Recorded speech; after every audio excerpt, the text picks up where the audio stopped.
Hey there, thanks for tuning in. If you're new here, please hit that sub button and join the family. Smash that like button if you enjoyed today's stories. Disclaimer on reading materials. The stories are carefully crafted, altered, and embellished by our team. This is to abide by YouTube's policies on reading materials. We hold sole intellectual rights to these stories as original content. Oh man. I remember this freaks of a day. It started out like most setups do these days. A friend of a friend swore Nemo was a decent guy who just had bad luck with women. That should have been the first clue to run, honestly. But I was bored, hadn't been out in a while, and the guy looked halfway normal in photos. We agreed to meet at this steakhouse downtown that had a decent patio and a vibe that made you feel like you might run into someone from a Netflix dating show. He was already at the table when I got there, sipping something dark in a whiskey glass like he'd been rehearsing a mood. He stood up, smiled, said I looked just like my pictures, always slightly suspicious when that's the first thing out of someone's mouth, and pulled my chair out. First impression, kind of stiff.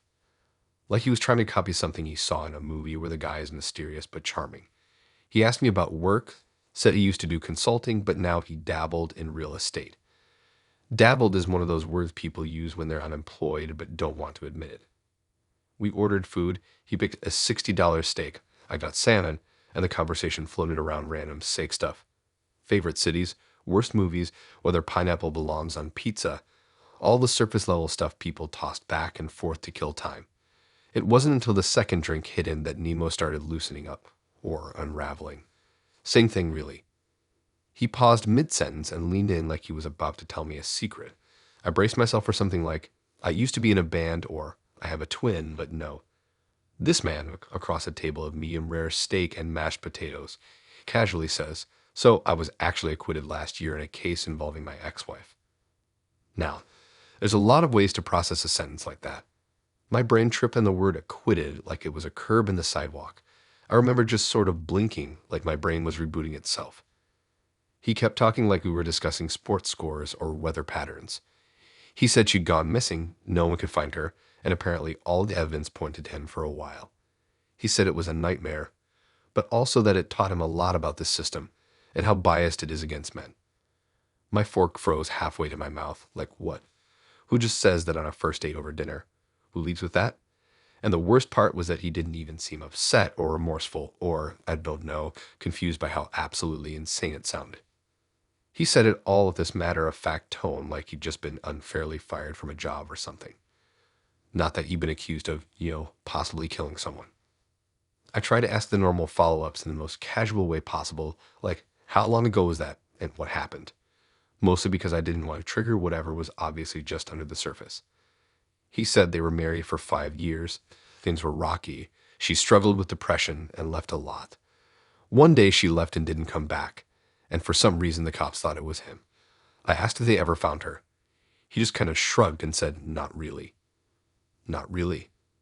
The waiter came by and I just said I wasn't hungry anymore. I suddenly felt like everything I'd eaten was sitting weird in my stomach. Nemo didn't seem fazed. He even offered me some of his steak like this was a normal Tuesday. He said, you'd be surprised how fast people turn on you. Even my sister thought I did. I could not wrap my head around how chill he was about it. Like if my sibling thought I might have murdered someone, I'd be spiraling in therapy for years. But this guy was all, people believe what they want. I remember nodding and staring at the tablecloth while my mind was doing the math on how far I was from my car and how fast I could fake an emergency. Then he went on this weird tangent about how the justice system is designed to destroy men and how women use it to win arguments. I wasn't even speaking at this point, just letting him spiral. It was like he thought we were on the same team or something. Like he was testing me to see how cool I'd be with dating someone who might or might not have buried their ex in the woods. I don't know how I lasted through the check. I think I blacked out mentally and just waited for the car to be run.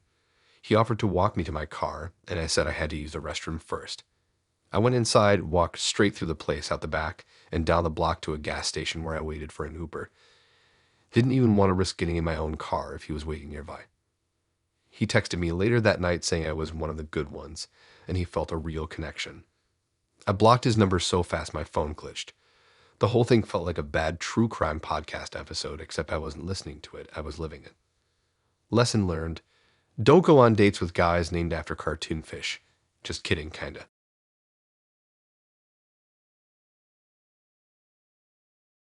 Okay, so I don't really do coffee dates. They feel weirdly formal and stiff, like a job interview where everyone's pretending to like chelats. But this one girl, Haley, said she was too busy for a dinner. I figured maybe I needed to switch it up. She suggested this spot near her place that had a bunch of plants hanging from the ceiling and everything on the menu had oat milk in it. I went with it. I'd read her profile a few times and she seemed cool, pretty normal, cute in that outdoorsy kind of way. Honestly, I just wanted a chill afternoon, maybe a little flirt, nothing too deep. I got there first and picked a spot near the back where it was a little quieter. This older lady at the table next to me was whisper yelling at someone on the phone about figs or something, so I plugged in my earbuds to zone out until Haley showed up. When she walked in, I noticed she looked exactly like her pictures. Messy bun, big scarf, even though it was warm, that confident kind of walk like she was always running late but didn't care. Then I saw the kid. This little boy was holding her hand, dressed like a tiny professor with this red bowtie and everything. I thought maybe she was babysitting or something. She spotted me, waved, and they walked over like it was the most regular thing in the world. She goes, "This is Milo," like I already knew him. I awkward laughed and said hi, and the kid just stared at me while sipping apple juice from a pouch. No explanation. No heads up. Just me, her, and this toddler in a cafe that didn't even have a kids menu. So I'm sitting there trying to play it cool, asking how her day's going while secretly recalculating everything I thought this meetup was supposed to be. She starts talking like we're old friends catching up, asking if I like hiking and dogs and kombucha. I'm nodding and trying to stay engaged, but the kid keeps grabbing sugar packets off the table and pretending they're Pokemon or something. At one point, he tries to climb to my lap. I had to do that awkward, gentle move where you redirect him like, "Hey, buddy, say with your mom." After like 15 minutes, I finally asked, "So, is he yours?" Just straight up, because I had no clue what the situation was. She didn't even blink. She was like, "Yeah, he's mine. 5 years old. I'm a single mom. It's the best thing that's ever happened to me." Which, cool, okay, I get that. I respect single parents. I do. But what got me was how casual she was about it. Like, no mention on her dating profile, no text saying she'd bring her kid, nothing. Still, I figured maybe she just didn't want to scare people off and decided to be upfront in person. But then she drops a real bomb like it's no big deal. She tells me she never told the dad she kept the baby. Just didn't tell him. She said they had a short thing, it ended, and when she'd found out she was pregnant, she made the choice to raise the kid alone and hope the guy never found out. She said it with this weird confidence, like she was proud of it, like she'd done something heroic and didn't expect anyone to question it. I didn't even know what to say. I just kind of stared at her while trying to make my expression not look like a reaction meme. She leaned back, sipping her weird mushroom latte, and said something about how she values control in her life and didn't want the drama of some guy showing up trying to be a part-time dad. And again, okay, I can understand complicated situations, but the way she told it, it sounded like she made a decision for two people and just decided the other person didn't get a vote.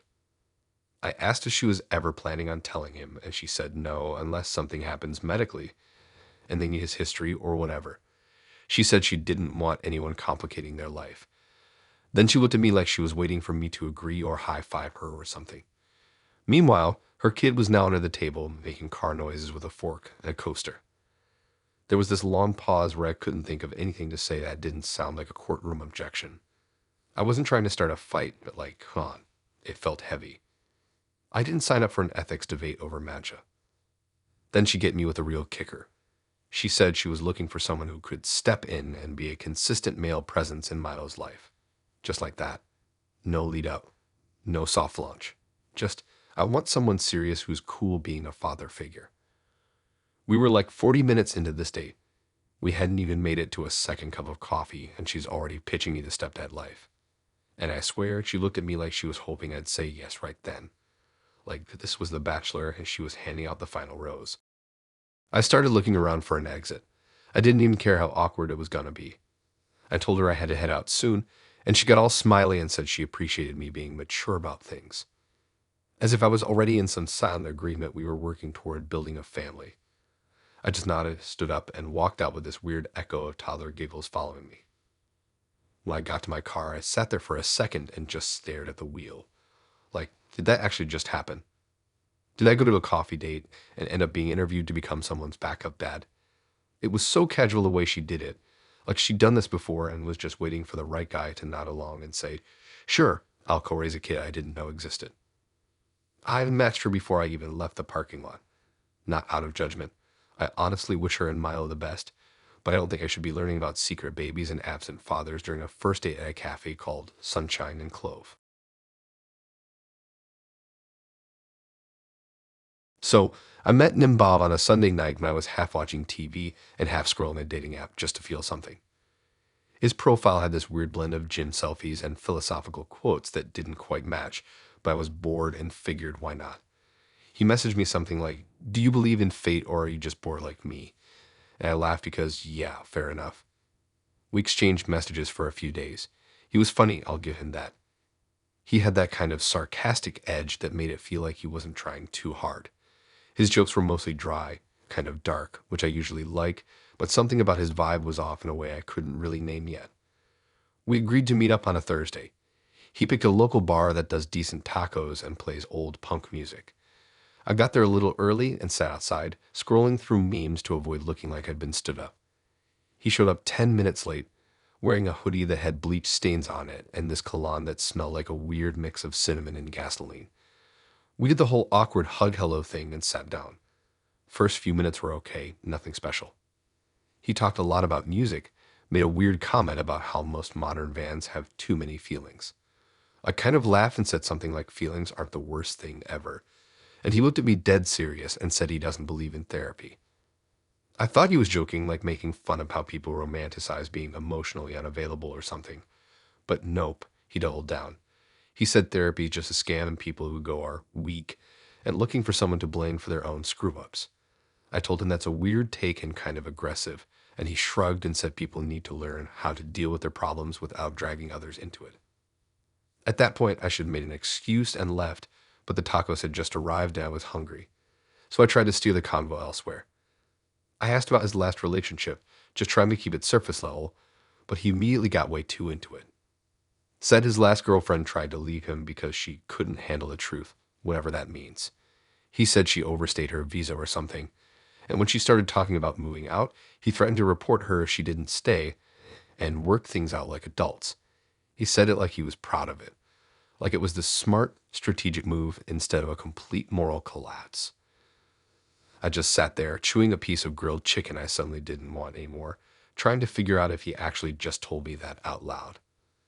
I asked him why he thought that was okay, and he smirked like he was in a movie or something and said, "You gotta do what you gotta do, right?"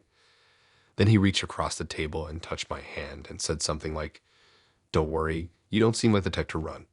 I didn't even know what that meant. From that point on, I just shut down. I picked at my food while he went on a rant about how men are being emasculated and how women expect too much now.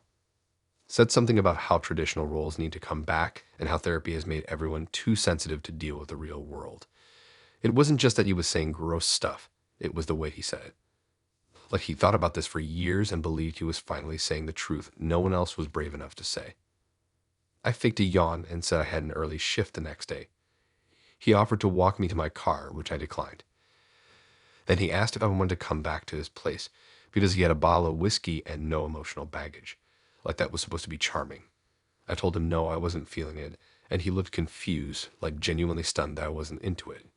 He said, "Is this because of what I said about therapy?" And I just nodded because I didn't even know how to explain it all without yelling. He didn't say goodbye, just muttered whatever and walked the other way. I got in my car and sat there for a minute trying to process it all. It wasn't just what he said, it was how proud he was of it. Like he thought manipulation and emotional coldness were strengths, like hurting people and calling it being real made him powerful. Later that night, he texted me, just the word soft. That's it, no punctuation. I blocked him and deleted the app. For a while, I stopped going on dates altogether. That night stuck with me longer than I want to admit. Not because I was heartbroken or anything, but because it was the first time I'd sat across from someone who really, truly believed hurting people made them smart. Anyway, the bar has good tacos, but I can't go back there anymore, which sucks.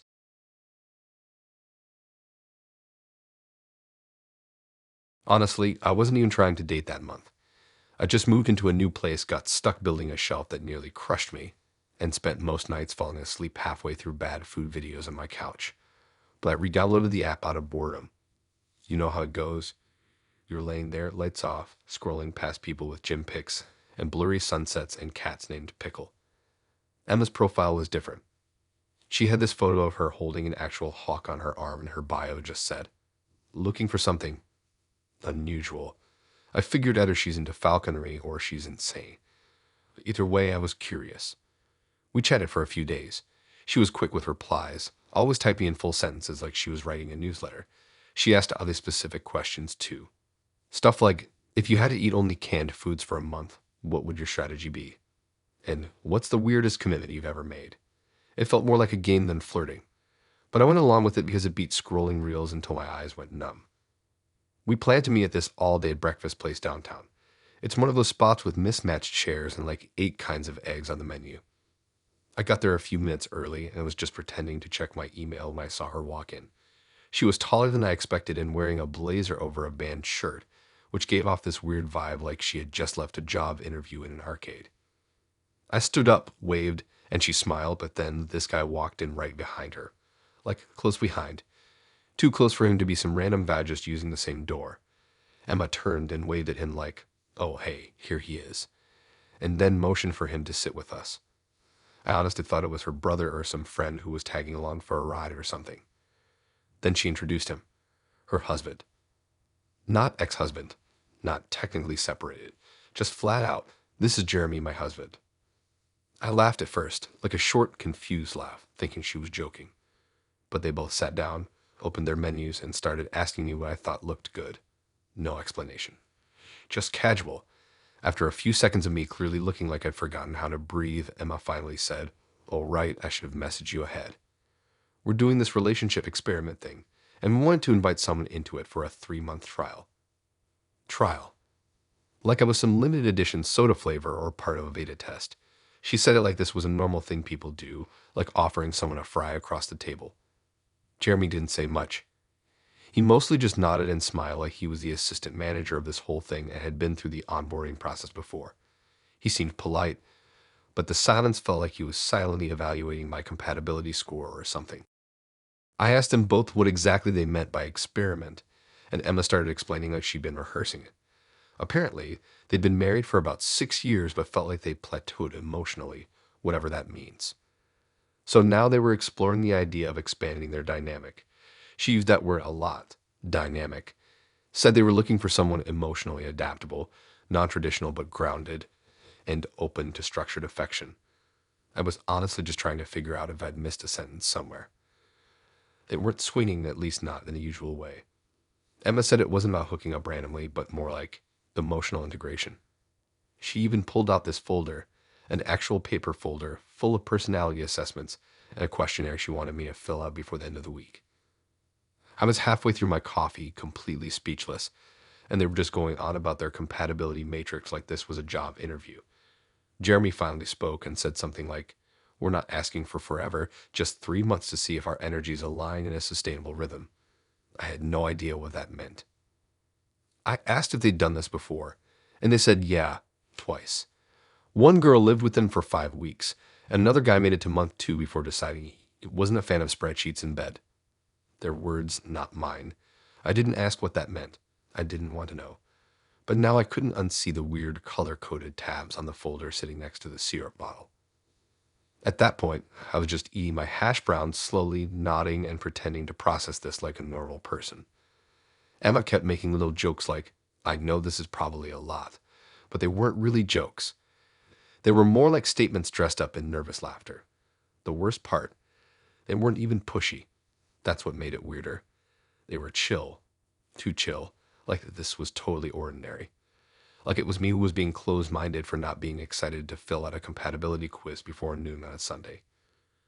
I said I needed to think about it. I didn't want to be rude, and also I kind of wanted to see how this meal ended. We paid separately, which I thought was funny. Emma said it was better for data collection.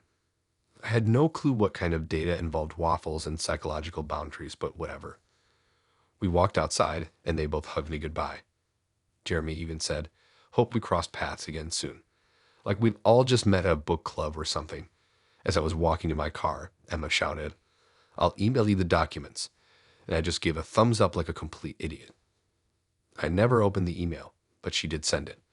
A full PDF packet with questions about my values, preferred communication style, comfort with shared finances, and something called interpartner learning metrics. I read it on my phone later that night, lying on the same couch I'd swore I wouldn't be back on until I met someone normal. And yeah, I deleted the app again after that.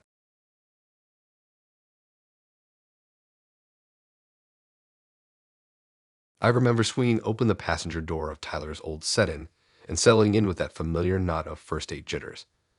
The sun was dipping below the horizon, painting the sky with streaks of orange and lavender. Maple Avenue was quiet at that hour, the kind of street where diners and convenience stores flickered neon in the dusk. Tyler had picked me up right on time, his blue hoodie peeking out from the driver's seat. I tossed my bag onto the cracked vinyl bench and took a deep breath. Tonight was supposed to be simple. Dinner at Jenny's Diner, a walk by the river, maybe a milkshake afterward if things went well. The engine rumbled to life, and Tyler steered us away from the curb. The stereo flickered, then blew into life with some laid-back guitar riff that fit the mood perfectly. I leaned back, expecting the usual first date small talk. Favorite movies, pet peeves, where we grew up. Instead, Tyler launched into a story about a pizza place that sold slices for $3, how it was the best hack for late-night hunger. I nodded along, letting my guard down. He pointed out a mural on a brick wall, bright blues and purples depicting a city skyline, and I snapped a mental photo, thinking about how easy this felt. Then, as we cruised past a silent gas station, Tyler said, "By the way, I didn't tell you earlier, but this car actually belongs to my ex." He said it like he was offering me a mint casual on an offhand. My brain short-circuited. I blinked at him mid-sentence, trying to process what I heard. He shrugged, fingers tapping a beat on the wheel as he explained that he still had her keys because she never asked him to return them. She thought she'd lost them. He figured it was easier this way. My heart did a weird flip, half excitement, half dread. Every cop show I'd ever watched flashed in my head. Maybe she had an alarm code in the glove box. Maybe she kept a spare key taped under the car. Maybe she'd show up at any moment, headlights cutting through the dark to catch us in the act of theft. I half expected sirens to start wailing. The fact that Tyler seemed completely unfazed made it worse. It felt like we were in a low-budget thriller shot in his beat-up sedan. The road ahead stretched empty except for a couple of late-night delivery trucks. I forced myself to focus on the music, humming along to the melody until Tyler glanced over and asked if everything was okay. I swallowed and said sure, just surprised. He offered a sheepish grin and said he figured it was better than borrowing his roommate's car. That was what made me pause again, roommate's car. If he was so laid back about using someone else's ride, why not fix up his own? Why was he still tangled in this ex situation? We pulled into the diner parking lot and I fumbled with the door handle, suddenly eager to get out. Inside, the place smelled like frying grease and coffee that had been brewing since dawn. A couple of late-night regulars leaned on the counter, chatting quietly with the waitress.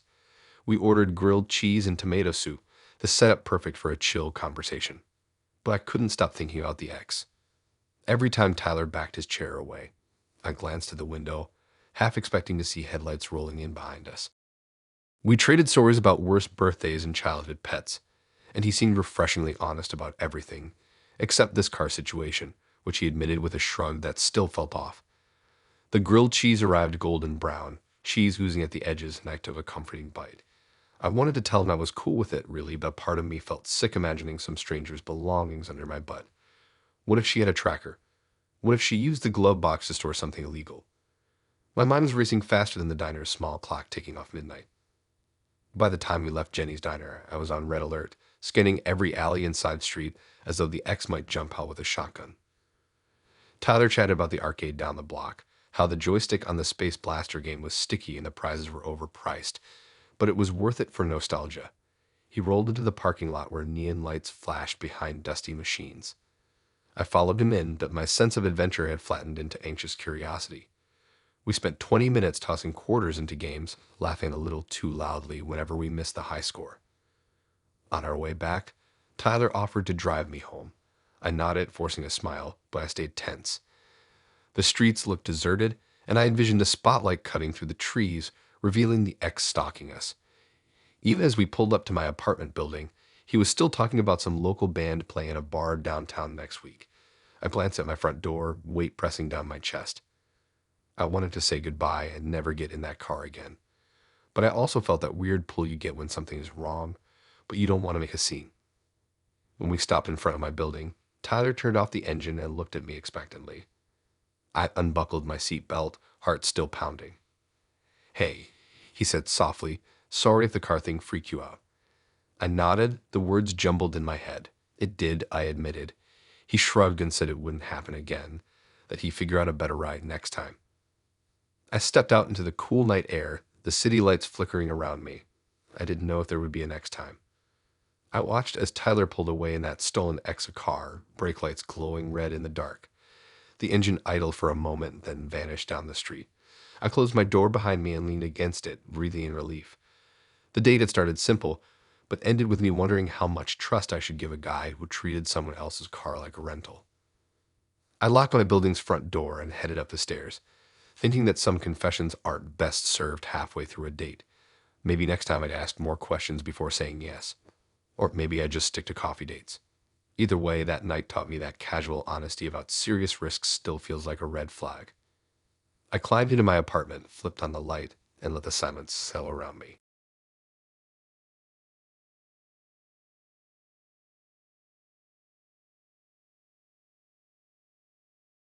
I never thought my love life would feel like a popping soap bubble until Olivia showed up at the coffee shop where I was meeting her. The place was one of those indie spots with exposed brick walls, fairy lights draped around the counter, and a steady stream of college students hunched over their laptops. I was sipping a chai latte, $3 well spent, when she walked in, wearing a pastel sweater that matched her bright smile. She waved, and I waved back, heart doing its usual little flip at the start of something new. We ordered our drinks and snagged a corner table by the window. The rain was tapping against the glass in a soft rhythm, and steam curled off our mugs as we settled in. I felt that familiar mix of excitement and anxiety. You know, the one where every text message from her in the days leading up felt like a mini heart attack. I reminded myself to breathe and nodded at her when she started talking about her day. At first, everything was easy. We swapped stories about our favorite pizza joints. One spot sold giant slices for $5 and debated whether comic book movies were overrated. She laughed at my impression of a hyperactive golden retriever, and I laughed at her stories of teaching yoga to toddlers. The vibe was chill and bright and felt like it could stretch on forever, the kind of date you brag about to your friends later. Then, halfway through a story about her favorite hiking trail, she paused, took a breath, and said she had something important to share. My heart jumped. Was this going to be one of those I have trust issues confessions? But no, she leaned forward and said, "I refuse to date men who were raised by single mothers." I blinked so hard my vision wavered. My latte threatened to drip onto my notebook. My first thought was, did she really just say that? The din of coffee grinders and barista chatter suddenly turned into white noise. I replayed her words in my head, trying to figure out if I misheard. She kept going, explaining that in her mind, men with single mothers usually grew up emotionally needy. She talked about her brother's friend who was raised by a single mom and how demanding he'd been in relationships, expecting constant reassurance. She said she didn't want to deal with endless texting, mood swings, or excessively clingy behavior. I stared at her, trying to process the logic. On one hand, I knew plenty of people who made snide judgments on flimsy reasons, but this felt like a level beyond. It was like saying you'd never date anyone with brown hair because your first crush had a bad haircut. It made no sense. I tried to ask a question. Something like, what if a guy had an amazing relationship with his mom? But the words came out shaky. She waved a hand, dismissing the idea like it was irrelevant. I get that it's harsh, but I value emotional independence. I want someone who can handle her own stuff without checking in every hour. She sipped her latte, condensation beating on the cup. The smell of chai spices filled my nose as I tried to steady my thoughts. Outside, traffic passed under yellow streetlights, and the rain had turned into a light drizzle. I tried to steer the conversation back to safer ground. Ask her about her favorite travel spot, or what she named her future dog. But every time I spoke, I felt the weight of her judgment hanging between us. I thought about guys I knew raised by single moms. My best friend, who always offered me a couch when I crashed at his place, or another friend who volunteered every weekend to teach skateboarding to kids. If they were needy, I hadn't noticed. Maybe I was just missing some hidden telltale sign. By the time our lattes were empty, I felt drained. My notebook lay forgotten, the pages smeared where water dripped through the napkin. I glanced at the clock painted on the wall. It was past 10. Most people were calling it a night, but we were still here, locked in this awkward silence. Olivia tapped her fingers on the table and told me she hoped I understood her stance. I nodded, though I wasn't sure I did. We stood up, grabbed our coats from the rack by the door, and stepped into the damp night air. The city lights reflected off the wet pavement in ribbons of color. She walked me to the bus stop around the corner. I could catch the number 12 home. As we waited under the flickering street lamp, she asked if I'd like to see her again next week at a small art show. I hesitated. I pictured myself explaining my childhood, stepping through a minefield of potential triggers. Mom raised me on her own after Dad left. Dad was in and out for a while. My aunt helped sometimes. The whole thing felt messy, like pulling a loose thread in a woven blanket. I forced a small smile and said thanks, but no. She looked surprised, like she'd set the table for dinner only for me to say I was full. She nodded, wished me good night, and stepped back to catch her ride share. I watched her go, the neon glow of passing cars bouncing off her sweater. When the bus rolled up, I climbed aboard and took a window seat. The interior lights flickered on, and the driver gave a quick nod. The bus hummed to life and pulled away, the city slipping past in blurred streaks. I stared out at the dripping buildings and swirling reflections, thinking how odd it was that you could feel so connected to someone in mere minutes and then utterly distant the next. I got off 2 stops later and walked the rest of the way home, the wet sidewalk crunching under my sneakers. My apartment building looked quiet, lights off in most windows. I remembered the latte stain on my notebook and flicked through the pages. Half doodles, half notes on her yoga for kids tale. I tossed the soggy pages into the recycling bin by my door and unlocked the door to my small living room. The TV was off, and my laptop sat red on the coffee table, waiting for me to continue by reading that article on indie video games. I made myself a cup of purple tea, no judgment this time, just a plain bag steeped in hot water, and curled up on my old couch, the one with the spring that poked me if I leaned too far. I thought about Olivia's words, how quickly one person's view could shift the whole feel of an evening. It wasn't like I expected to fall head over heels at coffee shop number 500, but I had hoped for a connection free of weird prerequisites.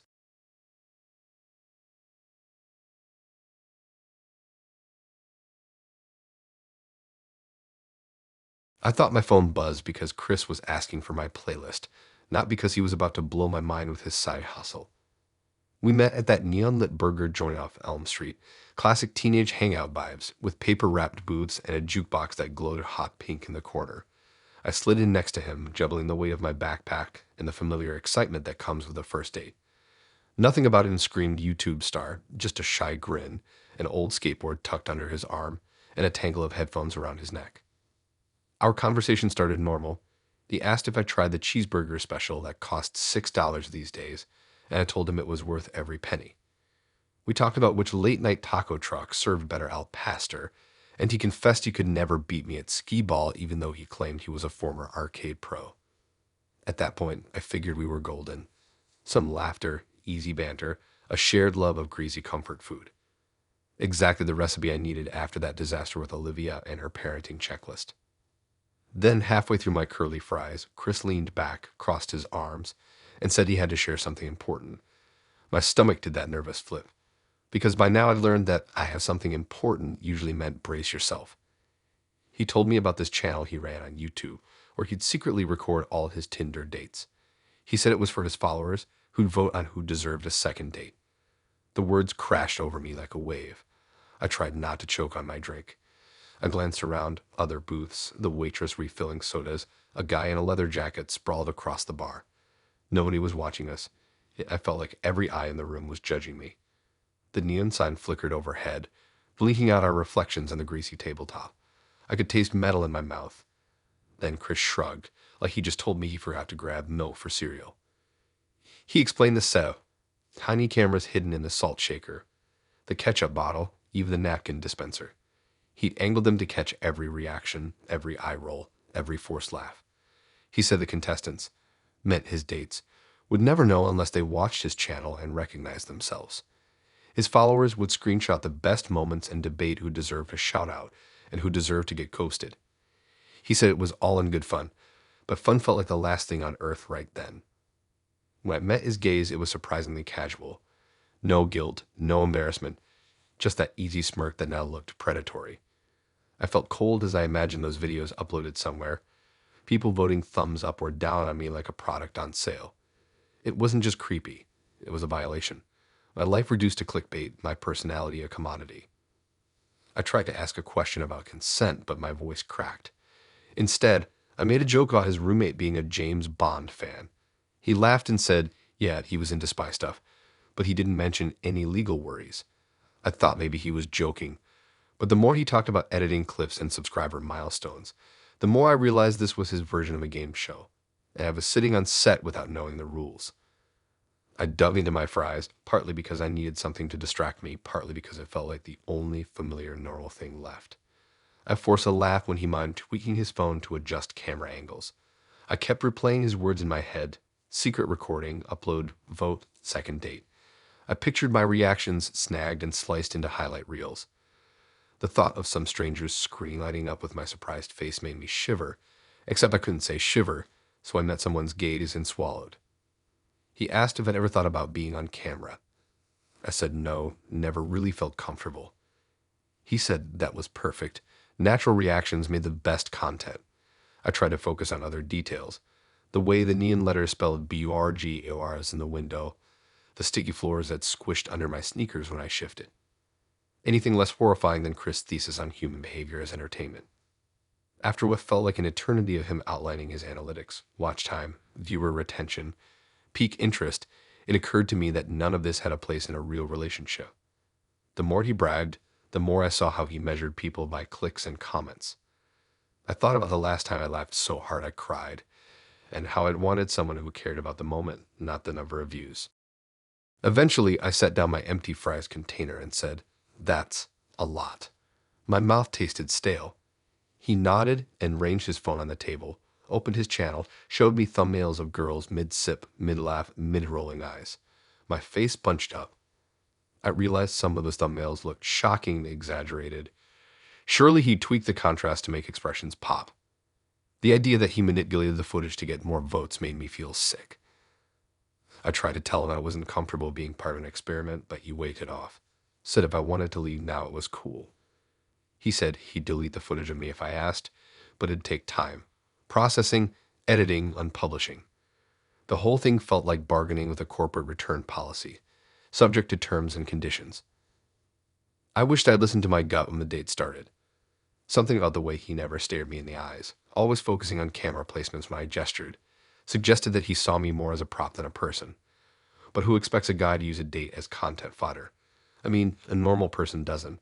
He should have just asked to live stream our goofy dance moves or something we both signed up for. I paid the bill, $8 for the fries and the side of regret, and slid out of the booth. Chris offered to walk me home but didn't argue when I said I'd take the bus. I could feel the neon signs glare on my back, saw it in the window as I walked away. Burgers. In giant pink letters, it felt like an ironic soundtrack to my exit. No lesson, no neat wrap-up. Just that weird sense of relief when you escape a script you never auditioned for. I switched off the lamp, closed my eyes, and let the silence settle in. Maybe tomorrow I'd write about it in my journal, because a real writer grabs their own pen, not someone else's camera.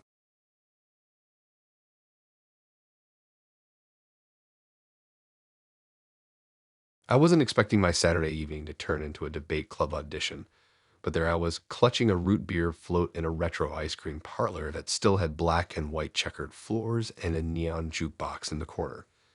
The place was packed with families chasing after curly fries and parents coaxing toddlers into milkshakes.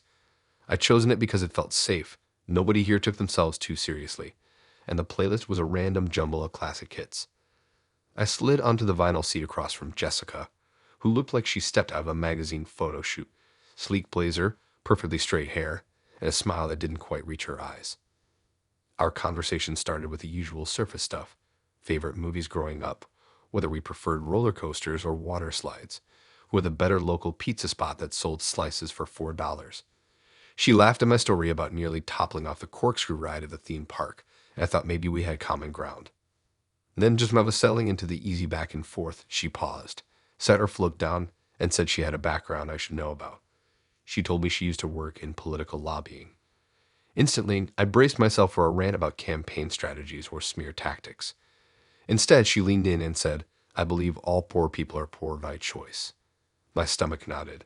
I blinked at her, my mouth hanging open before I managed a sorry what.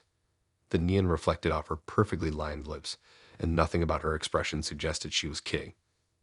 She folded her arms and explained that back in her lobbying days, she watched politicians pander to voters with social programs, and she got sick of seeing folks take handouts instead of pulling themselves up by their bootstraps. She said it was frustrating how people expected free stuff, and that only people who were lazy or irresponsible ended up on welfare. She said any partner of hers had to agree with that view, or else she'd see them as a financial liability. I tried to laugh it off, thinking maybe she was testing me, but every word she spoke felt like a direct memo to my upbringing. My family, me and my sister, our single mom, had scraped by often skipping doctor visits and patching together secondhand furniture. I'd never called us victims, but I always thought we worked hard to make our own luck. Hearing someone reduce that to a personality flaw felt like watching someone scribble all over your high school yearbook. Between sips of the foamy float, I swallowed the urge to argue. Instead, I asked what made her feel so strongly. She talked about private schools, scholarships, and how she'd seen kids with rich parents coast through life. She said her circle of wealthy donors taught her that poverty was a mindset, not a circumstance. To them, money was a reward for ambition, not a safety net for bad planning. I watched a couple at the next booth sharing curly fries, laughing over a phone screen. They looked happy in that carefree way I'd been hoping for tonight. I thought about how I'd worked 2 part-time jobs to pay for college, how I'd caddied for strangers in the rain to save up for textbooks. All that effort got boiled down to poor by choice in Jessica's world.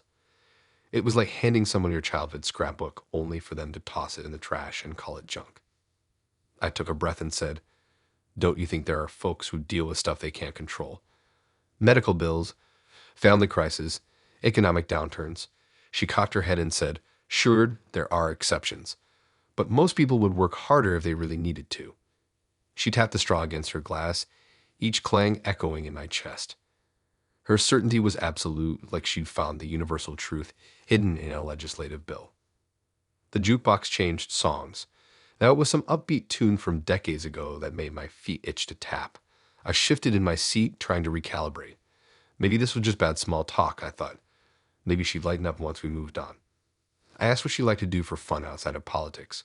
She shrugged and said she volunteered at a charity, but only ones that focused on job training, not handouts. She said she believed in teaching people how to fish, not giving them fish. That line would have been cute if she hadn't followed it with a comment about how most charities wasted donations on incompetent applicants. I realized then that any future conversation would feel like walking through a field of landmines, each question about my background ready to trigger her judgment. We chatted about music festivals, and she admitted she goes to the VIP sections only because ordinary ticket holders are too chaotic. She said she felt uncomfortable around crowds of people who couldn't afford the high-priced tickets. She didn't call it elitism, she called it taste. By the time our floats ran dry, there was a thin ring of foam around the glasses. I glanced at the clock on the wall, nearly 10:30. The parlor was settling into that sleepy, almost empty vibe. A few teens clustered by the arcade machines in the corner, jaws clenched over Pac-Man and air hockey. I pushed my hair behind my ear and asked if she'd like to go for a walk by the river. She shook her head and said she had plans to meet up with a finance club for a talk on personal budgeting, as if that were more fun than strolling under streetlights. I paid the bill, $9 for 2 floats, and stood. She didn't offer to split, assuming I'd pick up the tab. I nodded, thinking about how to phrase the next thing diplomatically. I ended up saying, "I don't think we're on the same page." She looked surprised, like I canceled her subscription to the world's most exclusive club. She smiled tight-lipped and said, "That's too bad. I thought you might grow into my mindset." I shrugged and said goodnight.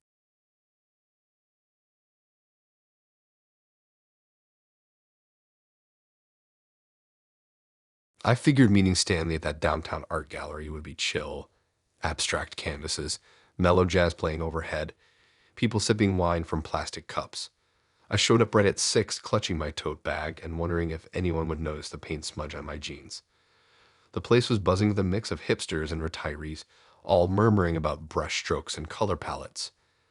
Stanley spotted me by the giant steel sculpture in the center, waved, and we high-fived like old buddies even though we never met before. He led me through the crowd, pointing at a piece he said was done by an up-and-coming local talent. I nodded along, squinting at the colors, trying to see the genius he saw. I was half distracted, half excited. Tate's at art shows always felt adventurous, like we were diving into someone else's imagination. His brown leather jacket looked a touch worn, but in a way that said he probably cared more about stories than style. We ducked into a quieter room with moody lighting and sat on a scuffed leather bench against a brick wall. He asked if I liked art or just followed whoever invited me. I laughed and said I'd once read a blog that explained abstract art as the painter's soul on canvas. He chuckled and said that was as good a reason as any. I felt my nerves loosen up. This guy seemed laid back, the kind who'd let me pick the next spot for coffee or let me rant about how my cat thought my shoelaces were chew toys. Then he took a long sip from his red wine and said, almost offhand, I don't believe in dating women my own age. My stomach did a weird flip. I'd expected comments about favorite shows or travel dreams, not a dating manifesto. He leaned back, eyes fixed on a painting that looked like two triangles overlapping. He said women his age were too experienced, knew too much about life, and that part of the fun was teaching someone everything. My jaw must have dropped because he glanced over and smirked. Don't look so shocked, he said. I'm serious. I straightened, kicked my leg casually against the bench, and asked how old he thought I was. He guessed 24. I told him I was 26. He nodded like he'd expected it. Then he leaned forward and said that the ideal partner was at least 5 years younger, someone to shape, to guide, to surprise with every new step. My heart skipped, teaching someone everything. It sounded less like romance and more like setting of a curriculum. I pictured us in a tutorial, chalkboards, and lesson plans, we scribbling notes on how to please him. I tried to laugh it off, wondering if he was pulling my leg, but his grin was too calm, too proud. This wasn't a joke. I stood up and wandered to a painting that looked like a storm in blues and purples. I ran a finger along my tote strap, thinking how weird it was that I'd spent 10 minutes complimenting his taste in art just to end up here. He joined me and started dissecting the piece, colors, the motion, technique. The art talk was so good it almost made me forget his age bias manifesto. Almost. He paused in front of the smaller canvas, a swirl of yellows that reminded me of a sunrise. He told me about his philosophy. Younger partners were more malleable, less clingy, and better at appreciating the wisdom he handed down. I pictured my friends, also grounded, experiencing breakups, job changes, life complexities. And here was Stanley, treating dating like a leadership workshop. I asked him what he considered too experienced. He said years of heartbreak made women less open to new ideas, that independence was overrated. He bragged about how he once dated a 19-year-old who'd never moved out, helped her pick out her first apartment, taught her about credit scores and cooking pasta. He called it a thrilling ride, watching someone learn basic adulting. My face flushed. The whole thing sounded condescending. Teaching someone to boil water wasn't thrilling. It was just cooking. I wondered if he'd be disappointed when I told him I mastered pasta at 16. I pictured his smirk fading when he realized I wasn't some blank page he could fill with his own story. We moved to a small seating area by the exit. The gallery lights softened, and a single spotlight shone on a sculpted head that seemed to stare right at us. I sat, tracing the outline of the sculpture with my eyes, thinking about all the things I'd learned by 26. How to set boundaries, how to quit a job, how to say I'm sorry when I'm wrong, how to spot a self-help lesson dressed up as a romance. Stanley sat down across from me, legs crossed, hands folded. He asked if I saw potential to learn stuff. I took a breath and said teaching wasn't my idea of fun on a date. A date was for discovery, sure, but by both people, not a one-way street. He blinked, surprised. His eyes narrowed like he was recalibrating his assumptions. Then he said I was more worldly than I looked. I smiled tightly, thinking it wasn't a compliment. He reached for his jacket pocket and pulled out his phone, scrolling through photos of him showing a girl how to change a tire, another where he explained spreadsheet formulas. He said these were highlights of his most successful relationships, ones where he had total influence. Each photo looked staged, like brochures for a life skills course. I put my tote on the floor, leaned back, and crossed my arms. I told him I believed in sharing knowledge, yes, but in a relationship that was give and take. He frowned, said that sounded messy. I might as well have called dating a potluck where everyone brings a dish. He laughed, said he preferred a 5-course meal where someone else cooked all the dishes. By now, the gallery was closing. Staff flicked off lights. The jazz music slowed, and visitors trickled out. We walked toward the door together, the air outside smelling of fresh rain and asphalt. He held the door for me, flashed that same half-smile, and asked if I'd like to grab breakfast pancake-style stack, syrup, and a side of tutoring. No grand conclusions, no dramatic moments, just a reminder that sometimes the best relationships start when you decide neither of you is the teacher. I switched off the lamp, grabbed my blanket, and let the night wrap around me.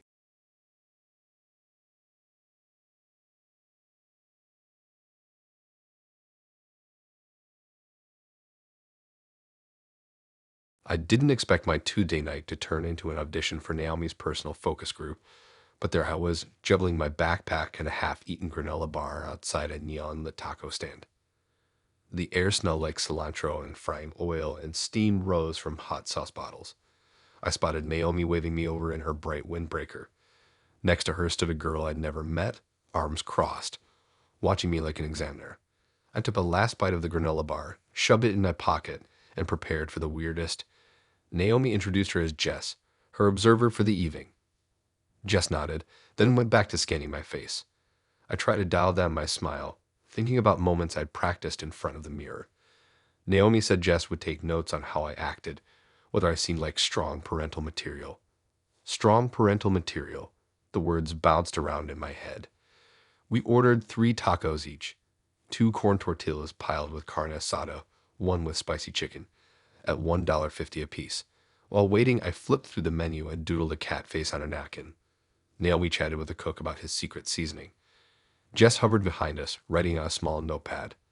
The whole thing felt like a bizarre group project. We found a picnic bench under colored lights. Naomi dumped her purse on the bench and sat, leaving Jess on the other side. She said Jess would give feedback later, what I did right, what needed work. I took a bite of my carne asada taco and tried to act normal. I chewed slowly, eyes forward, hoping Jess wasn't grading my chewing speed. I glanced at Naomi texting and wondered if she was sending live updates to her friends.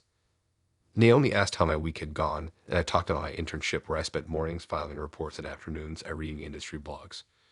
Jess scribbled notes. I had a sudden urge to text my best friend, but I held back. I wondered if she had a metric for texting frequency.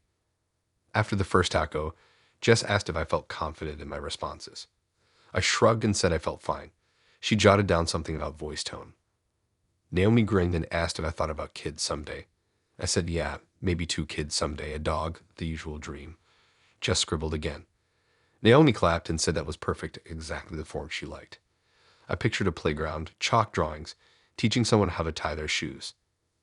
I tried to joke, asking if I get graded out of 10. Jess said she was observing tone and emotional safety cues. Emotional safety cues. Was this a date or a job interview? By Taco 2, conversation dried up. Naomi steered me toward homework hypotheticals and cooking questions. Jess leaned in whenever I paused, scribbling bullets. I nibbled at the spicy chicken taco, feeling awkward under her stare, and swallowed hard at every pause, as if each silence might drop my score. Then Naomi said we were heading to a mini go-kart track nearby where Jess would also observe how I handled speed. My heart did a flip. Go-karts? On a date? I forced a smile, thinking at least it'd be a change of scene. At the go-kart place, Naomi signed a waiver while Jess perched on a stool taking notes. They handed me a helmet that sat lopsided on my head. Naomi climbed into her cart and waved. Jess stayed back. We revved engines and peeled out onto the track. The first lap was thrilling, wind rushing, neon track lights blurring around me. I steered around a corner too fast and squealed when the cart slid.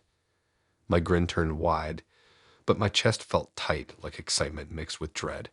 I kept replaying Jess's furrowed. We did 3 laps at gentle speed, then 2 faster ones. On the last lap, I passed Naomi near the finish line, felt a burst of pride, then slowed too late and bumped the barrier. Naomi laughed and shouted, but I cringed, imagining Jess scoring my mistake. After we stopped, Naomi hopped out, hair tousled, and gave me a high five, praising my enthusiasm. Jess frowned and said I needed more control. Naomi stuck out her tongue, but Jess just nodded, jotting more notes. Back at the bench, we split one last taco. The novelty had worn off, and the foil tasted stale. Naomi asked for feedback. Jess rattled off points. Show consistency, tone down spontaneity, offer nurturing gestures like sharing a bite. I listened, mouth half open, feeling like a parenting tutorial gone wrong. Naomi gathered her purse and asked if I'd do round 2 tomorrow. Midi brunch with Jess again. I shook my head. I said I needed a break from the focus group vibe. Naomi looked disappointed but waved goodbye, dragging Jess along. I walked home under flickering streetlights, backpack bouncing. The sidewalk was empty, and the night air felt cool on my cheeks. I thought how strange it was to treat a date like a performance review. I imagined an app where dates got star ratings. At my apartment, I kicked off my sneakers and flopped on the couch. My phone buzzed. Naomi's text read, "Hope you enjoyed the test. LNK." I deleted the draft reply. If dating felt like grading, I'd bow out. I grabbed my journal, wrote future dates, no observer friends, and doodled a taco wearing a graduation cap. It made me laugh and eased the tension in my shoulders. I flicked off the lamp and crawled into bed. My cat, Luna, curled beside me and purred like she approved of my decision. I stroked her fur, thinking that if anyone judged me, at least she'd do it silently. Seriously, no dramatic lesson, no big finish, just the relief of leaving the focus group behind. Contentedly, I let the quiet wash over me and drifted off, dreams of tacos and go-karts fading into calm.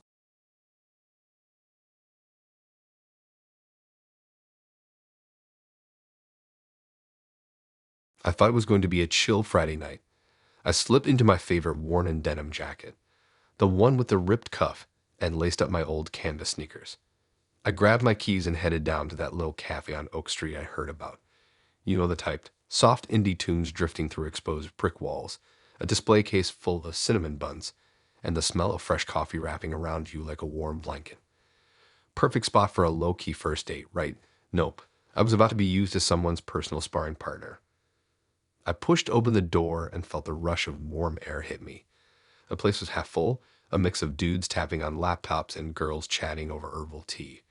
I scanned for Liz and saw her in a corner booth, already settled with a matcha latte in front of her.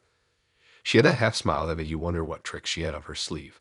I slid into the seat across from her and tried a nervous smile. She didn't ask how my day went. Instead, she dove right in. She told me she'd just finished an assertiveness training class and needed someone to practice confrontation on. She said she'd scored a bunch of first aid volunteers and rated them on how easily they cracked under gentle fire. I sat there blinking, thinking she was joking.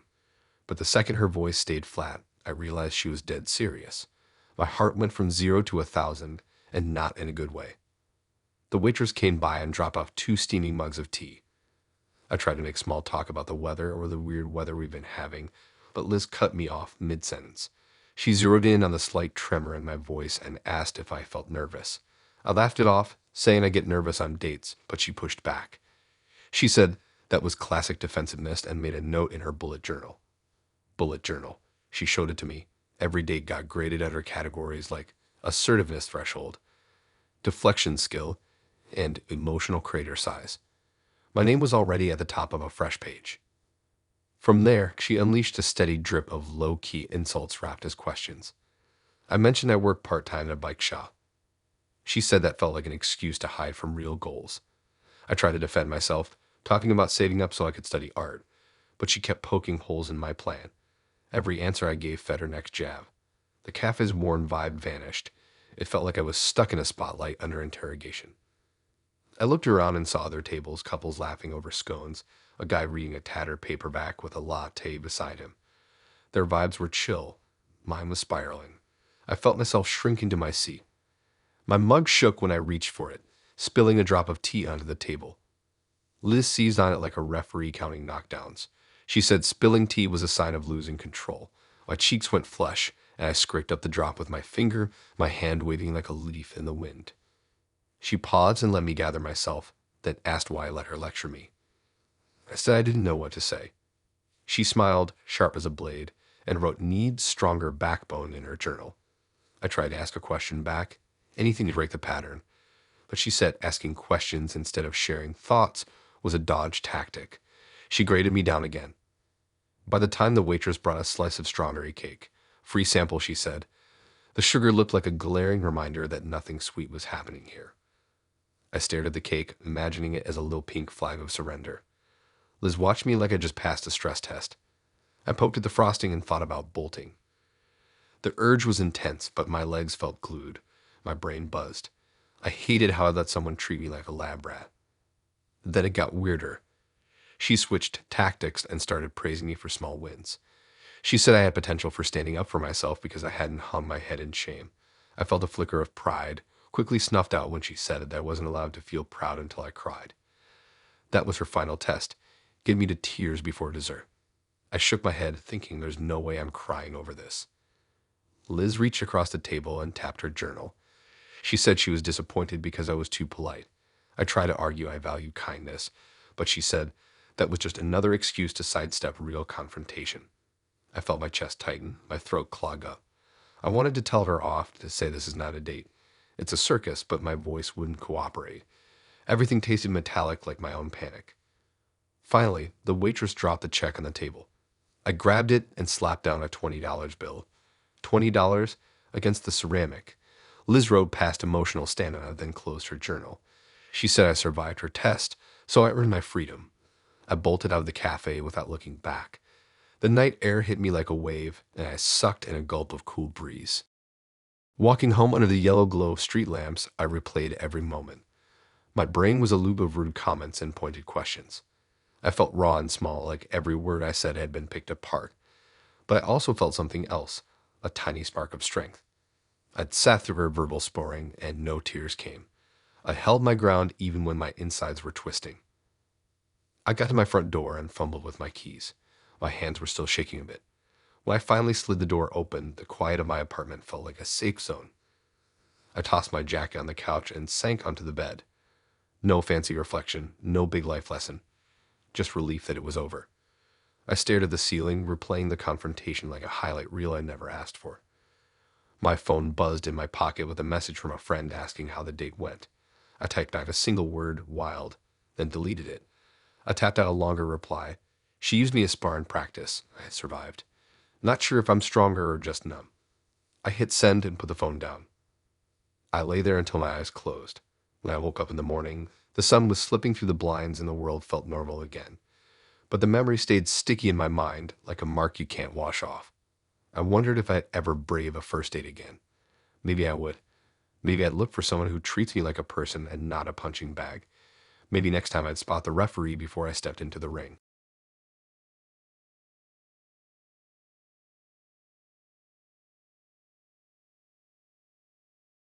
I never figured a vintage neon sign flickering outside some greasy spoon would turn into a battleground.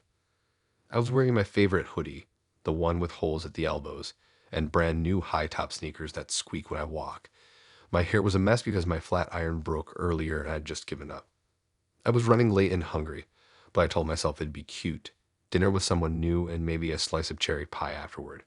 Instead, I got pulled into an argument training course led by someone who clearly thought I was a punching bag. I spotted Natalie at the counter, leaning against a stool like she owned the place. The diner smelled like ketchup packets and burnt coffee, with a low hum of a TV behind the counter showing an old sitcom rerun. She waved me over with that self-assured grin that made me wonder what she was plotting. I slid onto the vinyl seat across from her and ordered a cheeseburger and fries, $10, and a chocolate malt. She asked if I was hungry or just there to feed her curiosity. I laughed, thinking it was a corny line. She wasn't joking. Straight away, Natalie told me she tests her dates by picking fights on purpose. She said she wanted to see how someone reacts when they're under heat, like pressure tests for bridges. She grinned and asked if I could handle that kind of stress. My stomach dropped, but I shrugged and said sure. I mean, what kind of jerk would bail before appetizers? Famous last words. The waitress brought our food, my cheeseburger dripping with melted cheese, fries salty enough to make me thirsty, and the malt frothy at the rim of the glass. I dove in, took a big bite, and before I had time to savor it, Natalie cut in. She said burgers were childish and asked if I still preferred cartoons over adult shows. My mouth was full when she asked, so I swallowed quick and said cartoons are fun. She tossed her hair and said that sounded like something a 3-year-old would say. Ouch. I went to laugh it off, but she kept probing. She flipped through her phone and showed me a list of test questions she prepared. There were bullet points like, is loyalty about trust or fear? And what's worse, lying to protect someone or brutal honesty? She tapped the second question and looked me dead in the eye. I scratched at a fry, feeling exposed. I answered that honesty is more important, even if it stung. She shook her head and said honesty without tact was ruthless. Then she marked me down in some app she wouldn't show me. The diner lights flickered above us, and the sitcom laugh track felt mocking. I ate slower, trying to figure out if I could outsmart her test or just fake confidence. She kept shifting topics, my taste in music, my choice of hoodie, my habit of scrolling through old tweets at 2 a.m. Every answer I gave, she contradicted as a sign I was too defensive or too agreeable. I felt like I was pace-walking in quicksand. Every move I made just dragged me deeper into her scenario. At one point, she stood up and walked to the jukebox in the corner. I watched her pick a song, some indie emo track with wailing guitars, and cranked the volume so it rattled the napkin holders. She said good music needs volume, then asked if I agreed or if I found it obnoxious. I mumbled that I liked chill vibes more. That got me accused of shying away from bold choices. Then she threatened to change it to heavy metal if I didn't back up my statement. I shrugged again, and she snickered, calling me wishy-washy. My malt had gone flat by then. I poked at the foam with a straw, thinking about bailing. But something inside me flipped. Maybe it was pride or anger, I couldn't tell. I decided to push back. She asked if I was just acting tough. I leaned forward, looked her straight in the eyes, and said, "No, I'm done playing by your rules." She blinked once, surprised that I broke the pattern. She said, "Interesting," and typed something on her phone. The waitress came by to ask if we wanted more ketchup. Natalie said no, we were fine. I caught the waitress's eye and gave a thumbs up, grateful for that normal human interaction. Natalie turned back to me and said she liked that I finally showed some backbone, though she'd hoped for a more dramatic meltdown. I scowled at her. This wasn't of drama. She smirked and said that was my meltdown, anger disguised as calm. I clenched my jaw and felt hot all over. I finished my fries in silence while she watched. She played detective with her app, rating my stress level, my honesty, my conflict resolution potential. I checked my watch. It had been nearly 2 hours. The diner was emptier now. A couple slumped at a booth, a lone guy buried in a newspaper.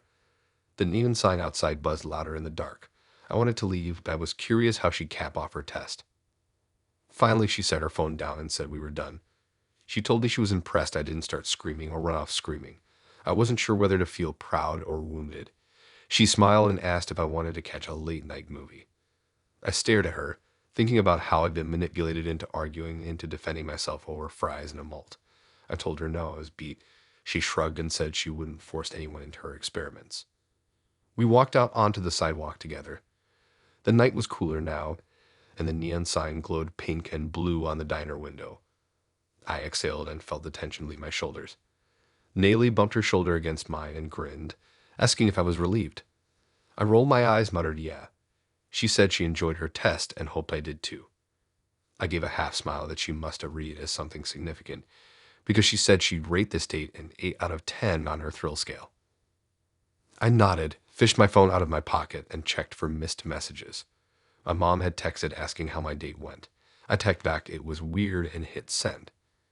I thought about saying more but decided to let it rest. I shrugged, told Natalie good night, and started walking home under the flickering streetlights. By the time I reached my front door, my hoodie felt heavier, like I was carrying the night's tension with me. I locked the door, kicked off my sneakers, and crashed onto my bed. I stared at the ceiling fan spinning lazily overhead, tracing patterns in my mind.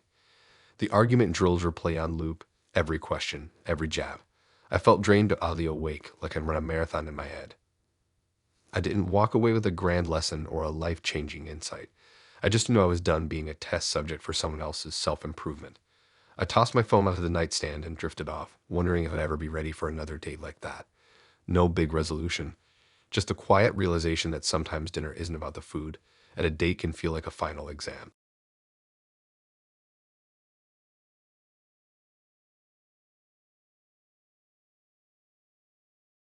I rolled into that smoothie bar thinking I'd score a quick detox after a week of late-night pizza runs. My hair was still damp from the shower, and I wore a hoodie I'd borrowed from my roommate because I was feeling lazy. The place smelled like mango and spirulina of bright green walls and glossy white counters that looked like they belonged on a cooking show. I spotted Ray leaning by the register, scrolling on his phone like he was checking stock prices. I grabbed a seat on a stool, hoping to blend into the background, but that plan evaporated the moment he glanced up. Ray greeted me with a tight grin and motioned toward the menu. I ordered a banana spinach blend, $17, which felt steep, but I figured it'd be worth it if it actually tasted good. He nodded, then hit me with a question that set my nerves on fire. List 5 things I could offer him in exchange for loyalty. I half choked on my sip of smoothie, the sweet tang burning my throat. Loyalty? What kind of game was this? I tried to laugh it off, telling him he was joking, but his eyes stayed serious. He tapped his phone screen and said he believed all relationships were transactional. He offered me a small notepad and a pen. On the cover, someone had doodled a heart encasing a dollar sign. It was like someone had taken the phrase, "love is money," way too literally.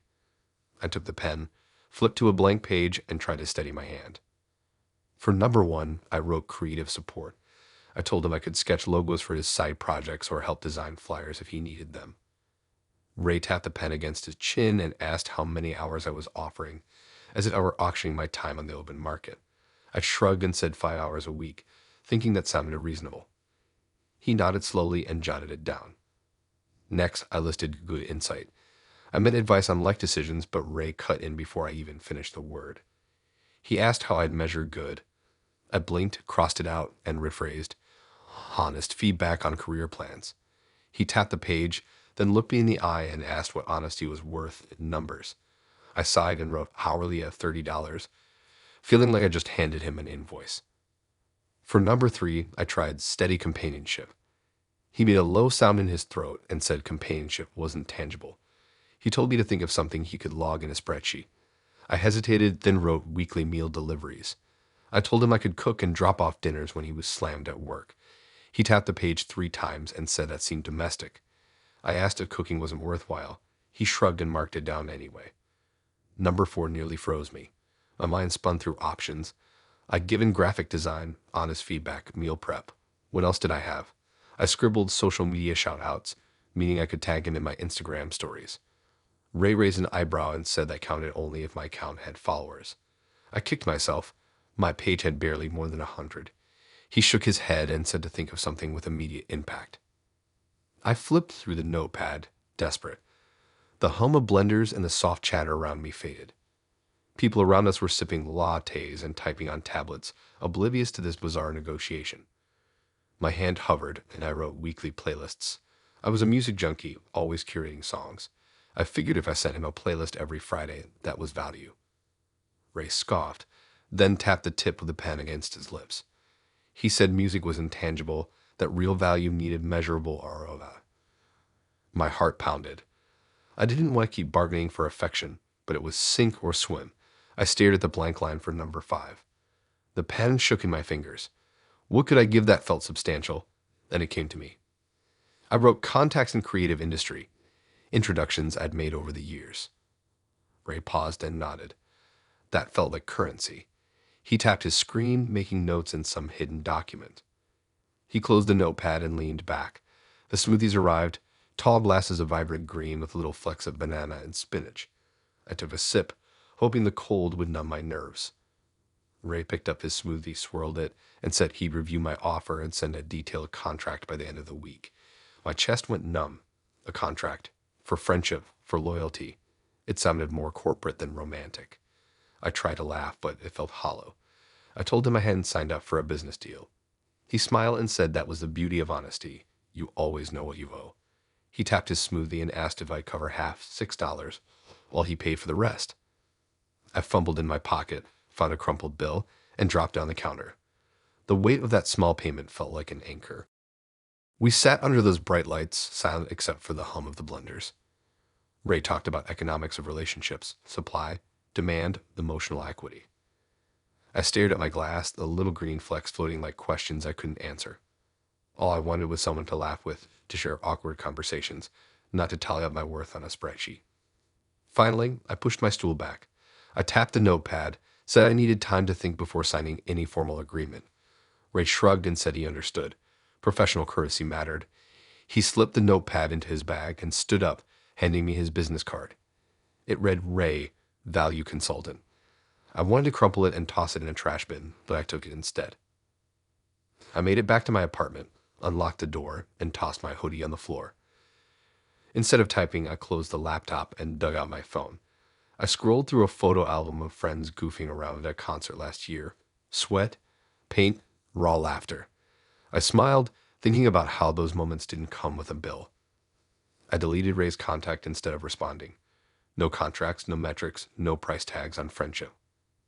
I flopped onto my bed, the glow of the city lights filtering through the blinds. I didn't craft a big lesson or vow to avoid dating forever. I just lay there, clutching my blanket, feeling a weird mix of anger and relief. The world outside hummed on, and I decided that next time I'd look for someone who saw value in laughter, not spreadsheets.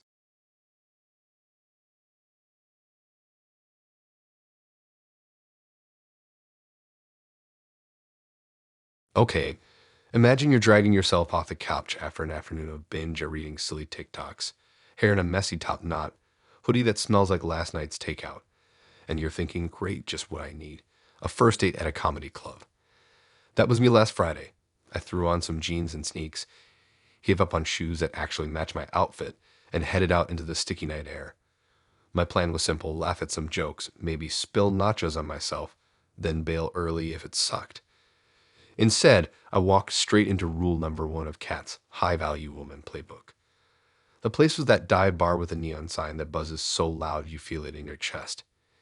Inside smelled like spilled beer, popcorn dust, and someone's sad cheeseburger. I found Kat at a corner table, perfect posture even though the seat squeaked under her.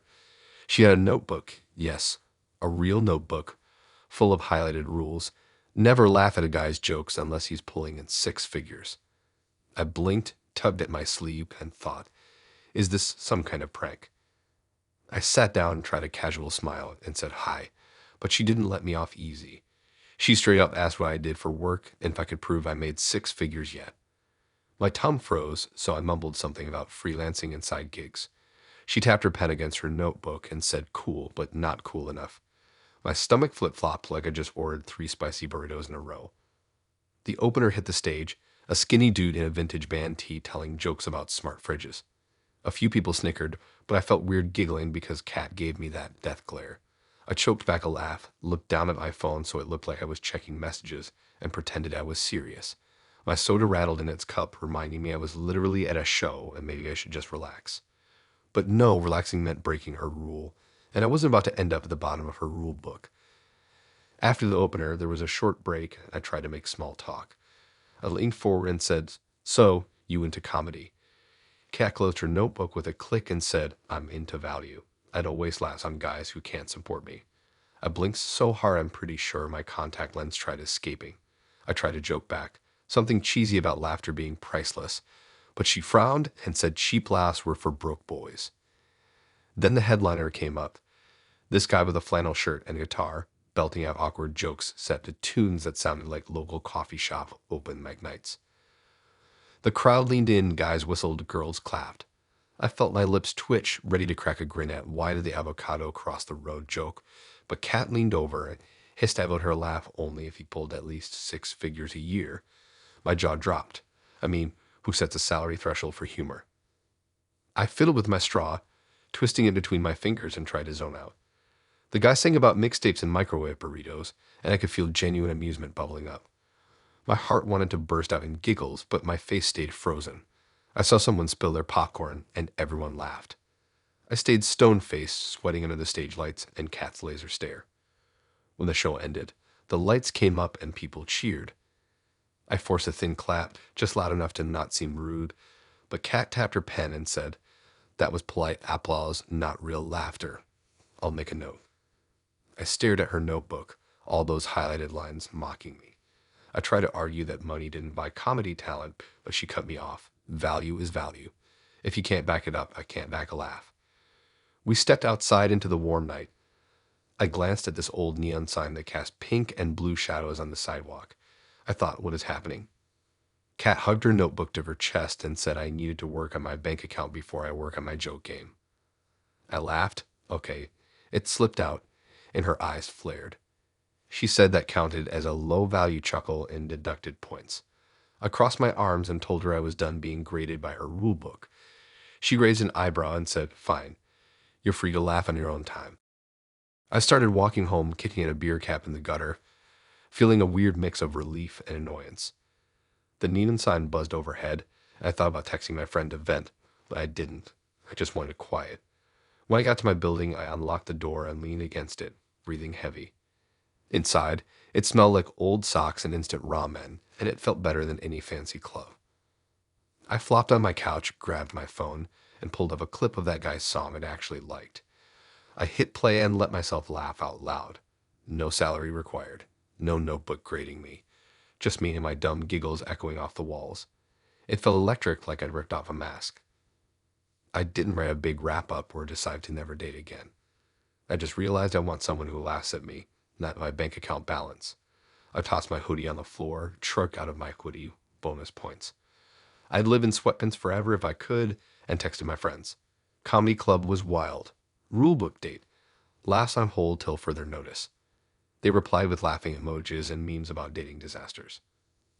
I let my phone fall to the couch and stared at the ceiling. Tomorrow I'd have to brave rush hour crowds and an endless to-do list, but tonight I'd savor that laugh. No contracts, no conditions. Just me and my dumb grin. And the knowledge that some jokes are worth laughing at, even if they're worth $0. Night.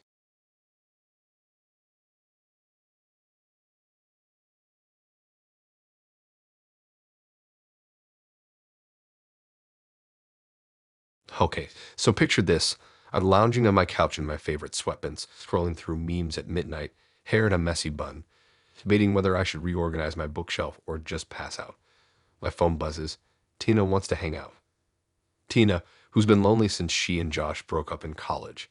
I figure it's gonna be coffee or maybe some junk food binge at her place. Instead, I walk right into her latest social experiment. We meet at that greasy pizza spot near campus, the one with boots so sticky you almost need a crowbar to get out. I slide into the corner across from her, and she's already halfway through a pepperoni slice, cheese stretching from her mouth to the plate. She wipes her hand, grins, and says she's got something important to confess. My stomach does flip-flops. Does she need relationship advice? Is she crying about Josh again? I brace myself. Tina leans in and announces she dates her friend's exes on purpose to test whether they're really over them. She calls it closure testing. According to her, it's totally scientific, like running experiments on emotional resilience. Her eyes are bright, and I realize she's not joking. I stare at her slice, thinking maybe I should bail, but I've known her since middle school, so I nod and say sure. Why not, right? She lays out the rules. Date the ex casually, watch how they talk about the past, see if they bring up feelings for the friend. If they do, closure failed. If they don't, closure succeeded. She brags she's already tested 4 people, Josh, Mike, Lori's ex, and Dan's ex, and claims most folks aren't over their old flames until they date someone new. I blink. This sounds messy, but to Tina it's genius. We order a second pizza, $13, and she tells me about Mike from our art class. Apparently, on their date, he spent the whole time reminiscing about painting with Lori. He even pulled up old gallery pics to show Tina. She bailed as soon as she could and rang Lori to warn her. Lori was crushed all over again.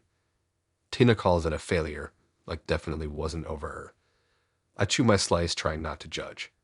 I ask how Lori felt being tested like that. Tina shrugs and says Lori should have been over it by now. I feel my cheeks heat up. I've never seen dating turn into a lab experiment. It feels cruel, but she weighs it off. Don't overthink it. It's data, not drama. Halfway through pizza number 2, she asks if I'd help her test Josh, her own ex. Josh and I go way back, so I know him well. I choke on a crust, drop my slice, and stare at her. She gives me that grin like she's roped me into the coolest mission ever. We'll do bowling, she says. See if he brings you up or talks about her. My moral compass starts spinning, but her puppy eyes win. I sigh and agree, feeling like I've signed up for something I can't quit. The next night, we hit the neon-lit bowling alley. Those blinky lanes, cheesy music, and the rubber shoe smell. Tina's wearing a leather jacket and tells me she's in test mode. I hang back, bowling ball in hand, heart pounding. Josh is there with his usual crew. He waves at me and shouts, "Hey, surprise." I shrug and wave. Tina sidles up to him, and I watch from a step away. They get sodas, mine's water. Hers is some fancy cocktail that costs $15. I keep it cool, asking Josh how his internship is going. He starts talking about work, then mentions Tina, asking if we're all just hanging out as friends. Tina says, yeah, catching up. I wait for him to gush about old times or ask if they should give it another shot. Nothing. He just laughs and asks how I've been. After a couple frames, Tina disappears to get nachos. Josh and I bowl in silence. Pins crashing, balls thudding. I feel like a side actor in their reunion scene. Finally, he asks, you okay being here? I shrug and say I'm fine. He nods, gets another strike, and calls out to his friends. No talk of feelings, no nostalgia overdose. Tina comes back, taps her watch, and declares test one. No mention. She cracks open her cocktail and marks it down. I want to tell her this whole thing is awful, but I just watched Josh roll his ball. After a few more games, Tina nudges him and asks directly, ever think about the old days with me? He glances at me like, are you serious? Then says, sometimes, but it's in the past.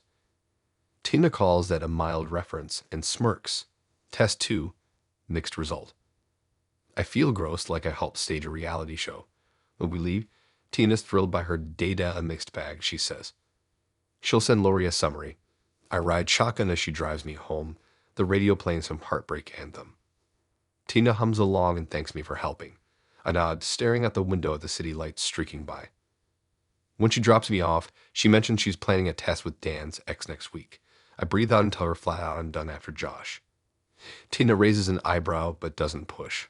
I climb the stairs to my apartment, heart still thumping. Inside, it smells like laundry detergent and leftover pizza. I toss my keys on the table, flop onto the couch, and my phone buzzes. A text from Josh. Nice seeing you tonight.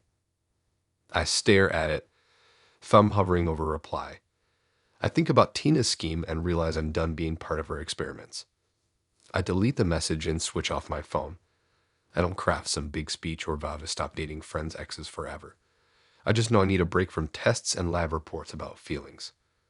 I close my eyes and imagine a date where no one's heart is poked for Dea. And for tonight, that's more than enough.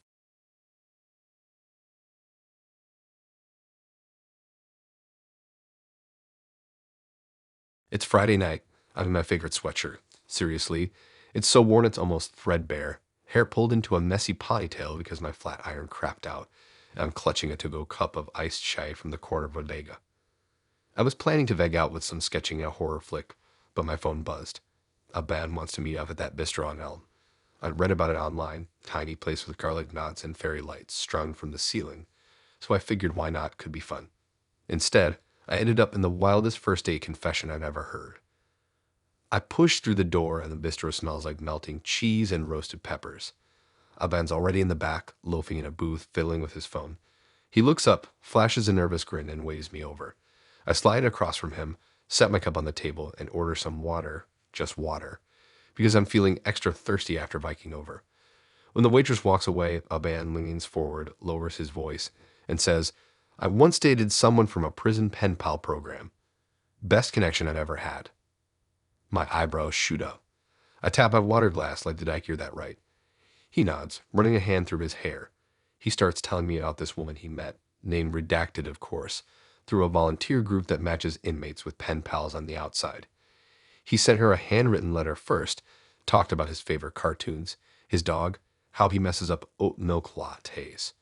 She wrote back with almost perfect cursive, a little shaky at first, then solid.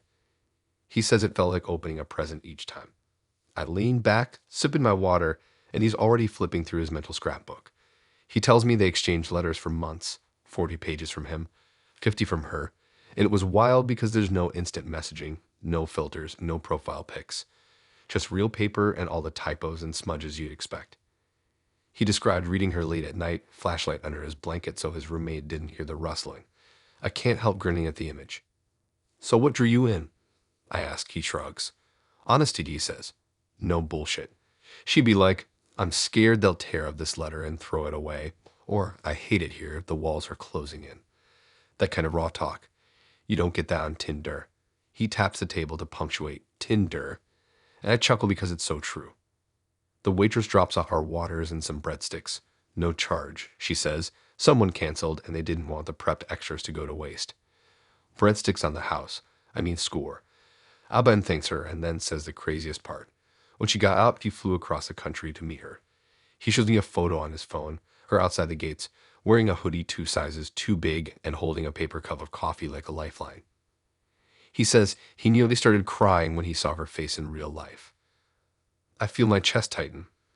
I haven't met anyone I felt that way about in ages. I ask how it went, and he says they spent that weekend talking, walking in the park, getting crappy diner breakfast at 2 a.m. She told him prison changed her, that she carries it like a tattoo under her skin. Some nights she'd freak out, lock herself in the bathroom, and he'd just sit outside the door cracked, phone in his hand so she could scream into it if she needed to. I blink because that's not just dating, that's commitment. He shrugs like it's normal. She taught me more about compassion than any self-help book or weekend retreat, he says. I squirrel the last of my water, thinking about how I bail after 2 bad texts. He says she never sugarcoated anything. Past crimes, regrets, hopes. Everything was on the table. He tells me how they tried normal life, shopping for groceries, binge-watching crappy movies, but normal felt weird after walls, bars, lockdown routines. I ask if it lasted. He rubs his jaw. Not forever, he says quietly. He tells me she relapsed a few months in old habits, trauma triggers, and it broke something in both of them. They drifted apart, but he says that relationship was the truest he's known. Not because it ended perfectly, but because it was unfiltered. She wrote him letters even after she relapsed, saying sorry for Austin, telling him she was in a treatment program. He keeps those letters in a box wrapped in tissue paper. I feel tears prick my eyes and I duck my head for a sec. The bistro's jazz playlist is suddenly so loud. He sees me look down, reaches over, and taps my hand. I'm sorry if it's heavy, he says. I shake my head and say it's okay, saying out loud what I've been thinking. That's the most real thing I've ever heard. He smiles like proud parents smile, and says that real sometimes hurts more than it heals. We finish our breadsticks and split the bill. 2 waters, no breadsticks charge. So about nothing but good vibes. I walk him out under a string of patio lights. The air is cool, summer just hanging on before autumn sets in. He shrugs on his jacket, borrowed from a friend. He says, and we stand there for a beat, neither of us sure how to close this out. I finally say, thanks for sharing that. It was something else. He nods, ruffles my hair like we're still in high school, and says, I'm glad you get it. I head home under the street lamps, my chai buzz long gone and my head spinning. I get to my apartment, toss my keys on the side table, and flop on the couch. My place smells like leftover pizza and laundry detergent, and it feels safe. I grab my phone, stare at a blank message to Aban. Should I text him? I typed that was wild, then backspace. Instead, I reopen my notebook and write, letter to me. Be brave, be honest. I stare at the words, smile, and close it. I don't craft a big lesson, no sweeping vows. I just curl up under my blanket and think about real connections. Ink on paper, heartbreak, hope smudged between the lines. And for tonight, that feels enough.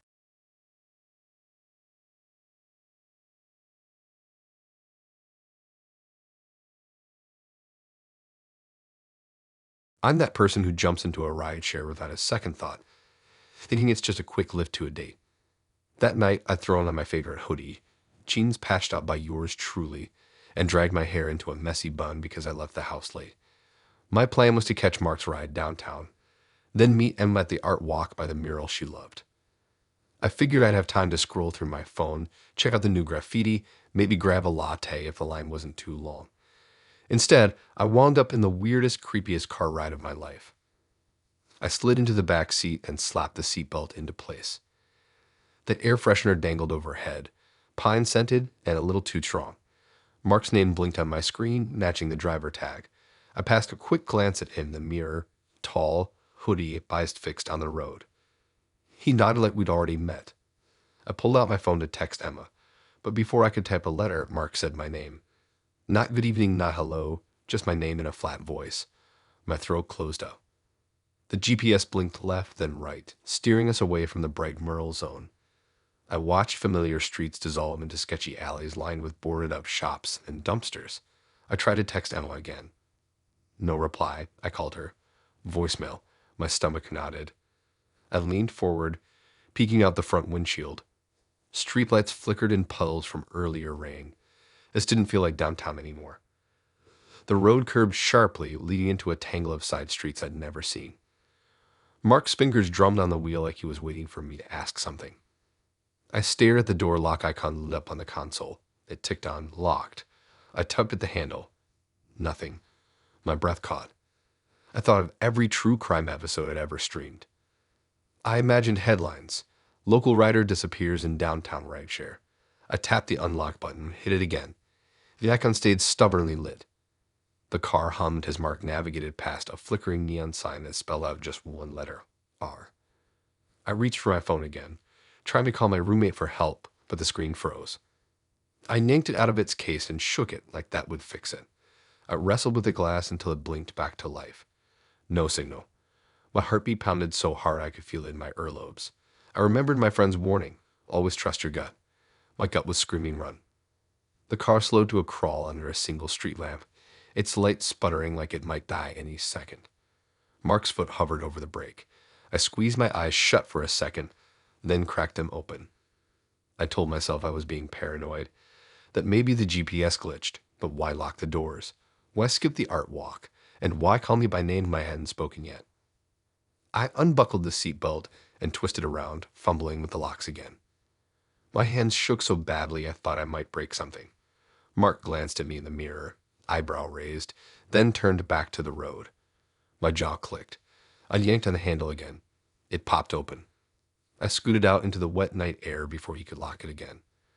My sneakers slapped on the asphalt as I sprinted down the street, hoodie hood falling back, hair flying everywhere.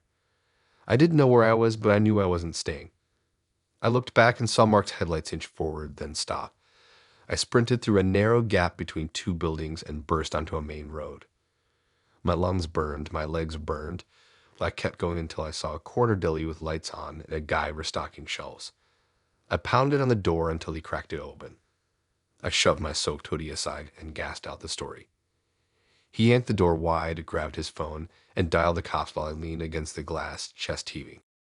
Eventually, the police showed up. I pointed them down the dark alley where Mark had retreated. They cruised off in their car, sirens low, lights cutting through the mist.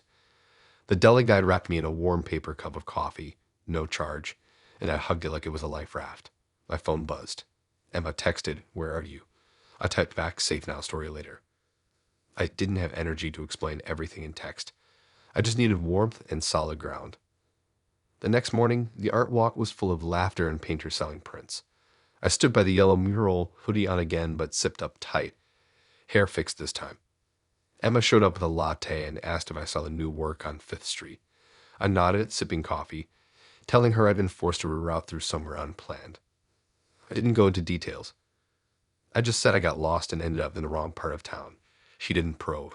She handed me a cookie and said next time we stick together. I walked home under sunlit sidewalks, no longer in a hurry. My apartment smelled like laundry and last night's popcorn. I kicked off my shoes, peeled off the damp hoodie, and collapsed on the couch. I didn't write a lesson about trusting strangers or avoiding ride shares. I didn't vow never to date again. I just lay there replaying the doors locking, Mark calling my name before I spoke. I thought about how close I came to staying trapped. I drifted off, dreaming of neon letters and locked doors. No biddy epiphany, just the memory of pounding pavement in the dark and the relief of coffee in a warm hand. I decided some nights are for art walks and other nights are for surviving ride shares. Next time, I'd Uber to a friend's place instead.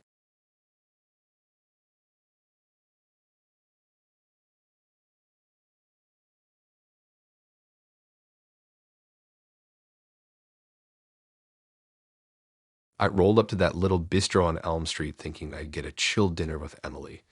I'd throw on my favorite hoodie that I never washed enough, the one with the faint coffee stain on the sleeve, and my old skinny jeans with the hem unraveling just right.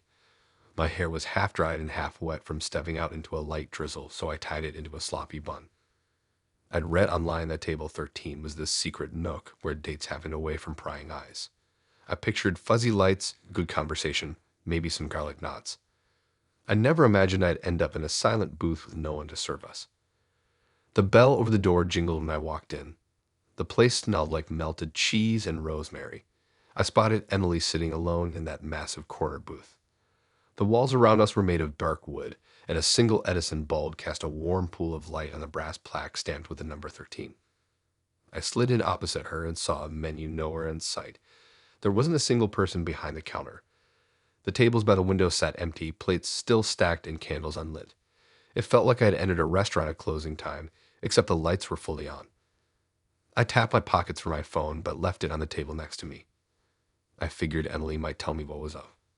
Instead, a crackling voice came overhead, soft at first, then clear enough to make me blink. It said soup. No pleats or anything, just soup. That bowl slid out of a narrow slit in the booth wall and landed in front of me with a soft thump. Steam curled up, carrying a tomato basil scent. I scooped some up and tasted it. It was okay, like the kind of canned jar you doctor with olive oil and pepper when you don't feel like cooking. The voice said salad next. A plate of lettuce, tomato wedges, and croutons appeared. Emily picked at hers like we were at some weird tasting event. I chewed mine slowly, the tie of the dressing making my cheeks pucker. The silence around us felt strange. The other tables stayed empty.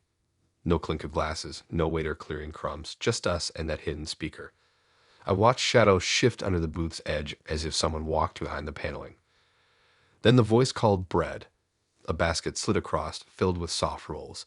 I grabbed one and tore it in half, crumbs scattering onto the booth seat. I wondered who baked this bread and why they made it just to vanish. Emily ate all of hers, then looked at the basket like she expected more.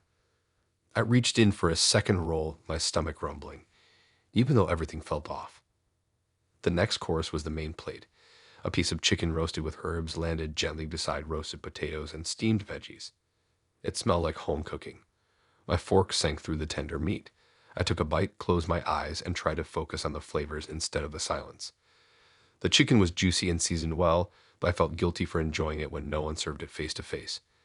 It was like eating at a ghost restaurant. My phone buzzed. I grabbed it, expecting a text from my roommate about picking up milk. Instead, it was an app notification I'd forgotten to switch off. I slipped the phone back into my pocket and felt freaked out that I couldn't bail until Emily was done. The booth felt like a closed room with only one exit and a quiet host invisible somewhere above. After I finished the chicken, I sat back as the voice said dessert. A slice of dark chocolate cake glided out on a small plate. It looked perfect, glossy on top. I cut a piece and let it melt on my tongue, rich and bittersweet. Every other bite felt like defiance against the eerie setting. The cake was good enough to make me forget the pinch in my chest, even if just for a moment. Then the plates vanished back into the booth wall. No cleanup, no wiping down the table. Just gone. I stared at the smooth wood where crumbs had collected seconds before. Emily stood, pulled her hoodie tighter, and rested her hand on the booth's edge. She tapped the wood 3 times like a signal I didn't understand. I reached under the seat, found a tiny latch, and pulled. A folded check slipped out. $0, no payment required. I tucked it in my pocket and felt goosebumps spread across my arms. I stood up and tested the door. It opened easily. The foyer lights glowed brighter as I stepped outside.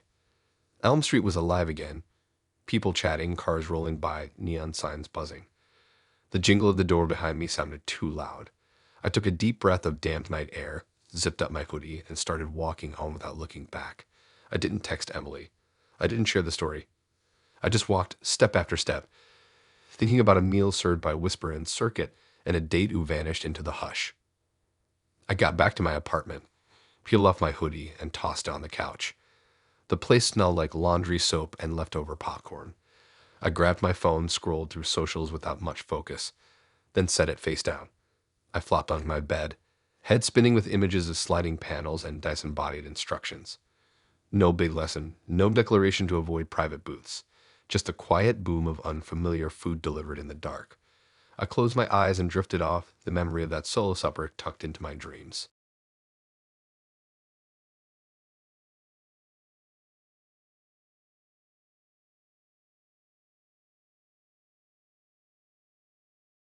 I thought it was going to be a chill coffee run, followed by a quick drop-off when I climbed into Mike's beat-up set. I'd thrown on my ripped jeans and a hoodie that definitely needed washing. I was half listening to his playlist as we pulled away from my place. The plan was simple: grab lattes, swing by the art supply store for my next project, then I'd head home. Mike had mentioned his roommate Alex, so I figured I'd meet a friendly face before I bounced. I never expected a ghost to wait behind that apartment door. When we walked inside his building, the hall smelled like old carpet and cleaning spray. Mike punched in the code and the door clicked open. The hallway lights were flickering like they were about to give up, but he said they'd fix it next week. I followed him up to the second floor, boots echoing on concrete steps, until we reached his unit. He unlocked the door, and that mix of bleach and day-old pizza rolled out to greet me. He announced Alex with a laugh, but when I stepped in there was no Alex, just a key and a nail by the door labeled with Alex's name. I figured Alex must be out grabbing something quick. I shrugged and headed for the living room. The couch was an old thrift store find. The cushions dented like they'd been sat in for years. A coffee table leaned at a slant. Magazines fanned out on one corner, and a lamp with a cracked shade threw a yellow circle on the floor. Against the far wall was a closed door with another key hanging beside it, also labeled Alex. I noticed a second toothbrush in the holder in the bathroom, its bristles perfectly straight and clean. My gut told me something was off, but I told myself people leave their stuff around. Maybe Alex was super tidy. Mike flopped onto the couch and asked if I wanted a drink. I nodded and spotted 2 glasses on the table next to a bottle of red wine. I reached over, poured some into my glass, and took a sip. It was sweet and full-bodied, the kind that goes down smooth even when you weren't expecting it. I sank into the couch and stretched out my legs. Mike talked about his day at work, but I realized I was only half listening because I kept glancing at that closed door labeled Alex. He volunteered to show me his record collection, so we wandered into the tiny hallway that led to a cramped room filled floor to ceiling with vinyls. He flipped through Frank Ocean and Sade, while I stared at the door's brass nameplate. Alex. As far as I knew, Alex never existed. I asked Mike if Alex had moved out or was on vacation, but he just waved it off and said he'd catch Alex later. He didn't sound worried. I thought maybe Mike was crazy or super chill about his roommate's odd hours. Either way, I pressed on. We hit the kitchen next. It was small, counters cluttered with gadgets and half-empty mugs. A stack of unopened mail sat by the sink, all addressed to Alex. The envelopes were thick, like they contained bills or letters, but the top one had a handwritten note in looping scrawl. I picked it up, examined the scribbles, and handed it back. Mike shrugged again. He said Alex was around somewhere. I felt a knot tighten in my stomach. Back in the living room, I tried to steer the evening toward something normal, like my upcoming trip or that weird movie I just read reviews for online. Mike rambled on, but I barely heard him. I swirled my wine and noticed a framed photo on the mantel that I hadn't seen before. It was a snapshot of 2 guys.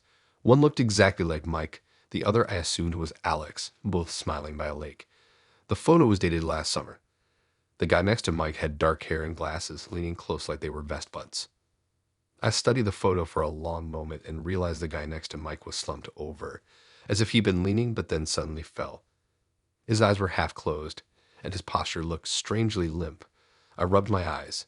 Maybe the picture was a bad capture, but his hand was draped in a weird angle, the bracelet I'd noticed on the kitchen counter. I shook my head, thinking I was overreacting. I leaned over to refill my glass, nearly spilling wine on the rug. Mike laughed and told me about his coworker's ridiculous text. I smiled and nodded, but inside my head I heard giggles echoing down the hallway from behind doors. I jumped and set my glass down hard. My heart spiked. I asked Mike if he'd ever heard sounds in the night. He said sure if the old building creaked all the time. I told myself that was the answer. Suddenly, I noticed the key in the door to the back room was missing. Only one key dangled on the nail now. I'd froze. I nudged Mike, papering over my panic with a grin, but he was already heading for the hallway, his socks squeaking on the wood floor. He was going to lock up before bed. I followed, and when he passed the door frame, I saw it. The door was slightly ajar. A sliver of light leaked from under it. I stepped forward and reached out to touch the knob. It felt cold, colder than the rest of the apartment, like something had been breathing on it minutes ago. I nudged the door open. The room was lit by a single lamp on a desk, papers strewn everywhere. A laptop glowed on the desk, open to an email draft addressed to me. My name was in the subject line, followed by "Help Me." My hands went clammy. I scanned the screen. The draft was incomplete.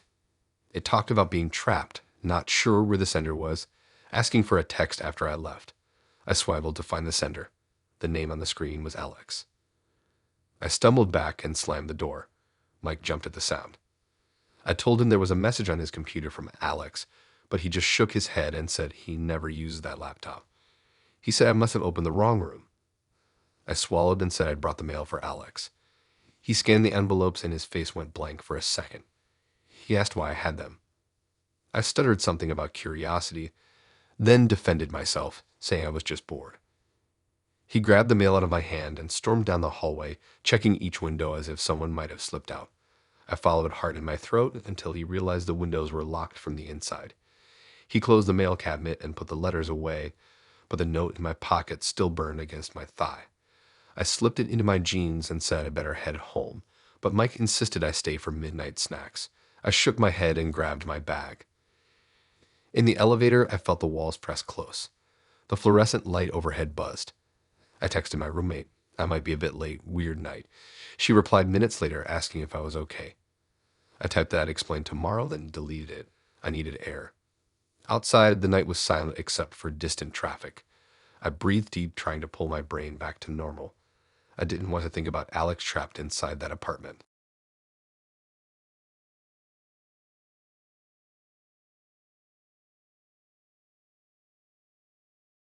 I walked up to Laura's townhouse feeling kind of excited. It was the first time she'd invited me for dinner, and her Insta feed made her place look cozy. String lights on the porch, potted plants by the door, that kind of thing. I had on my favorite flannel shirt because it was soft and familiar, jeans that had holes but not too many, and sneakers that squeaked if I walked the wrong way. I rang the bell and heard her footsteps inside before the door swung open. Her lips smelled like garlic and roasting tomatoes, and there was a little speaker on the coffee table with a playlist queued up. She said she'd made it just for me. I didn't think much of it, thought it was sweet, so I kicked off my shoes and settled onto the couch. The first song came on soft, a tune I texted her about months ago after a late-night road trip. She'd read my message then, but never mentioned it again. I recognized it immediately and felt a weird jolt. I glanced at her like, hey, nice choice, but she just smiled and told me dinner would be ready soon. Next up was another song I'd sent her, this one a random folk track about summer storms. I listened, sipping a glass of water, and tried not to stare at the speaker like it had GPS tracking built in. She disappeared into the kitchen and I poked at the playlist. The next track was one I hadn't even realized I'd shared, an obscure track from a college radio station at 3 a.m., something I downloaded over coffee once. My heart started to hammer. I remembered texting her a link from my phone and figured maybe she'd saved it. But then the playlist skipped to a snippet of a voicemail I'd once left a friend. It was my own voice, slow and tired, talking about missing home. I nearly dropped my glass. I hit pause, but the playlist kept going. After that came a song that played on my earbuds right after I dumped my last ex. I'd swiped to do another track before I deleted the playlist file, but somehow she had it. Each song was so specific it felt like someone was reading my personal diary out loud. I tried to laugh it off, telling myself Laura was just detail-oriented, an obsessive music fan who tracked every link I'd ever sent. But it wasn't just songs, it was audio from my life. I'd sent the voicemail clip to a buddy once when I needed advice, never thinking it'd live on my phone. In the kitchen I could hear Laura stirring a pot, or a spoon clinking against the bottom of a pan. I peeked around the corner and saw her plating spaghetti and meatballs. The smoke alarm was off, but the kitchen steam made the lights flicker. I told myself to breathe easy. I just left those tracks on her phone, and she was only being thoughtful. I grabbed my jacket from the hook by the door and told myself I'd head home after dinner, no big deal. But then the speaker switched to an audio clip of me laughing with my roommate on a Friday night. The recording had background noise, takeout boxes rattling, the TV on low. I remembered watching a game and joking about life choices. That exact giggle caught on the mic. It crackled through the room, and I flinched, feeling exposed. I dropped my jacket back on the hook like it was too hot to handle. I sat back on the couch, toes tapping the rug. Laura wiped her hands and came over with a bowl of pasta, placing it on the coffee table. I looked at the plate, steaming and comforting, but my stomach dropped. I wondered how many times she'd updated that playlist, adding each clip from my past without me even knowing. She hovered nearby, expecting me to dig in. I stared at her and then at the speaker, which was locked onto a new track. A journaling app export I'd recorded ranting about my weird day at work. I hit stop, and the silence hit harder than the last crash of audio. Laura backed away like she'd broken something. I didn't move. The plate of pasta was just a prop now. I imagined that speaker listening to every file on my phone when I left it open even for a second. I pictured it scanning on messages, digging up forgotten voice notes. My throat went dry. I felt like I'd given her the keys to my mind.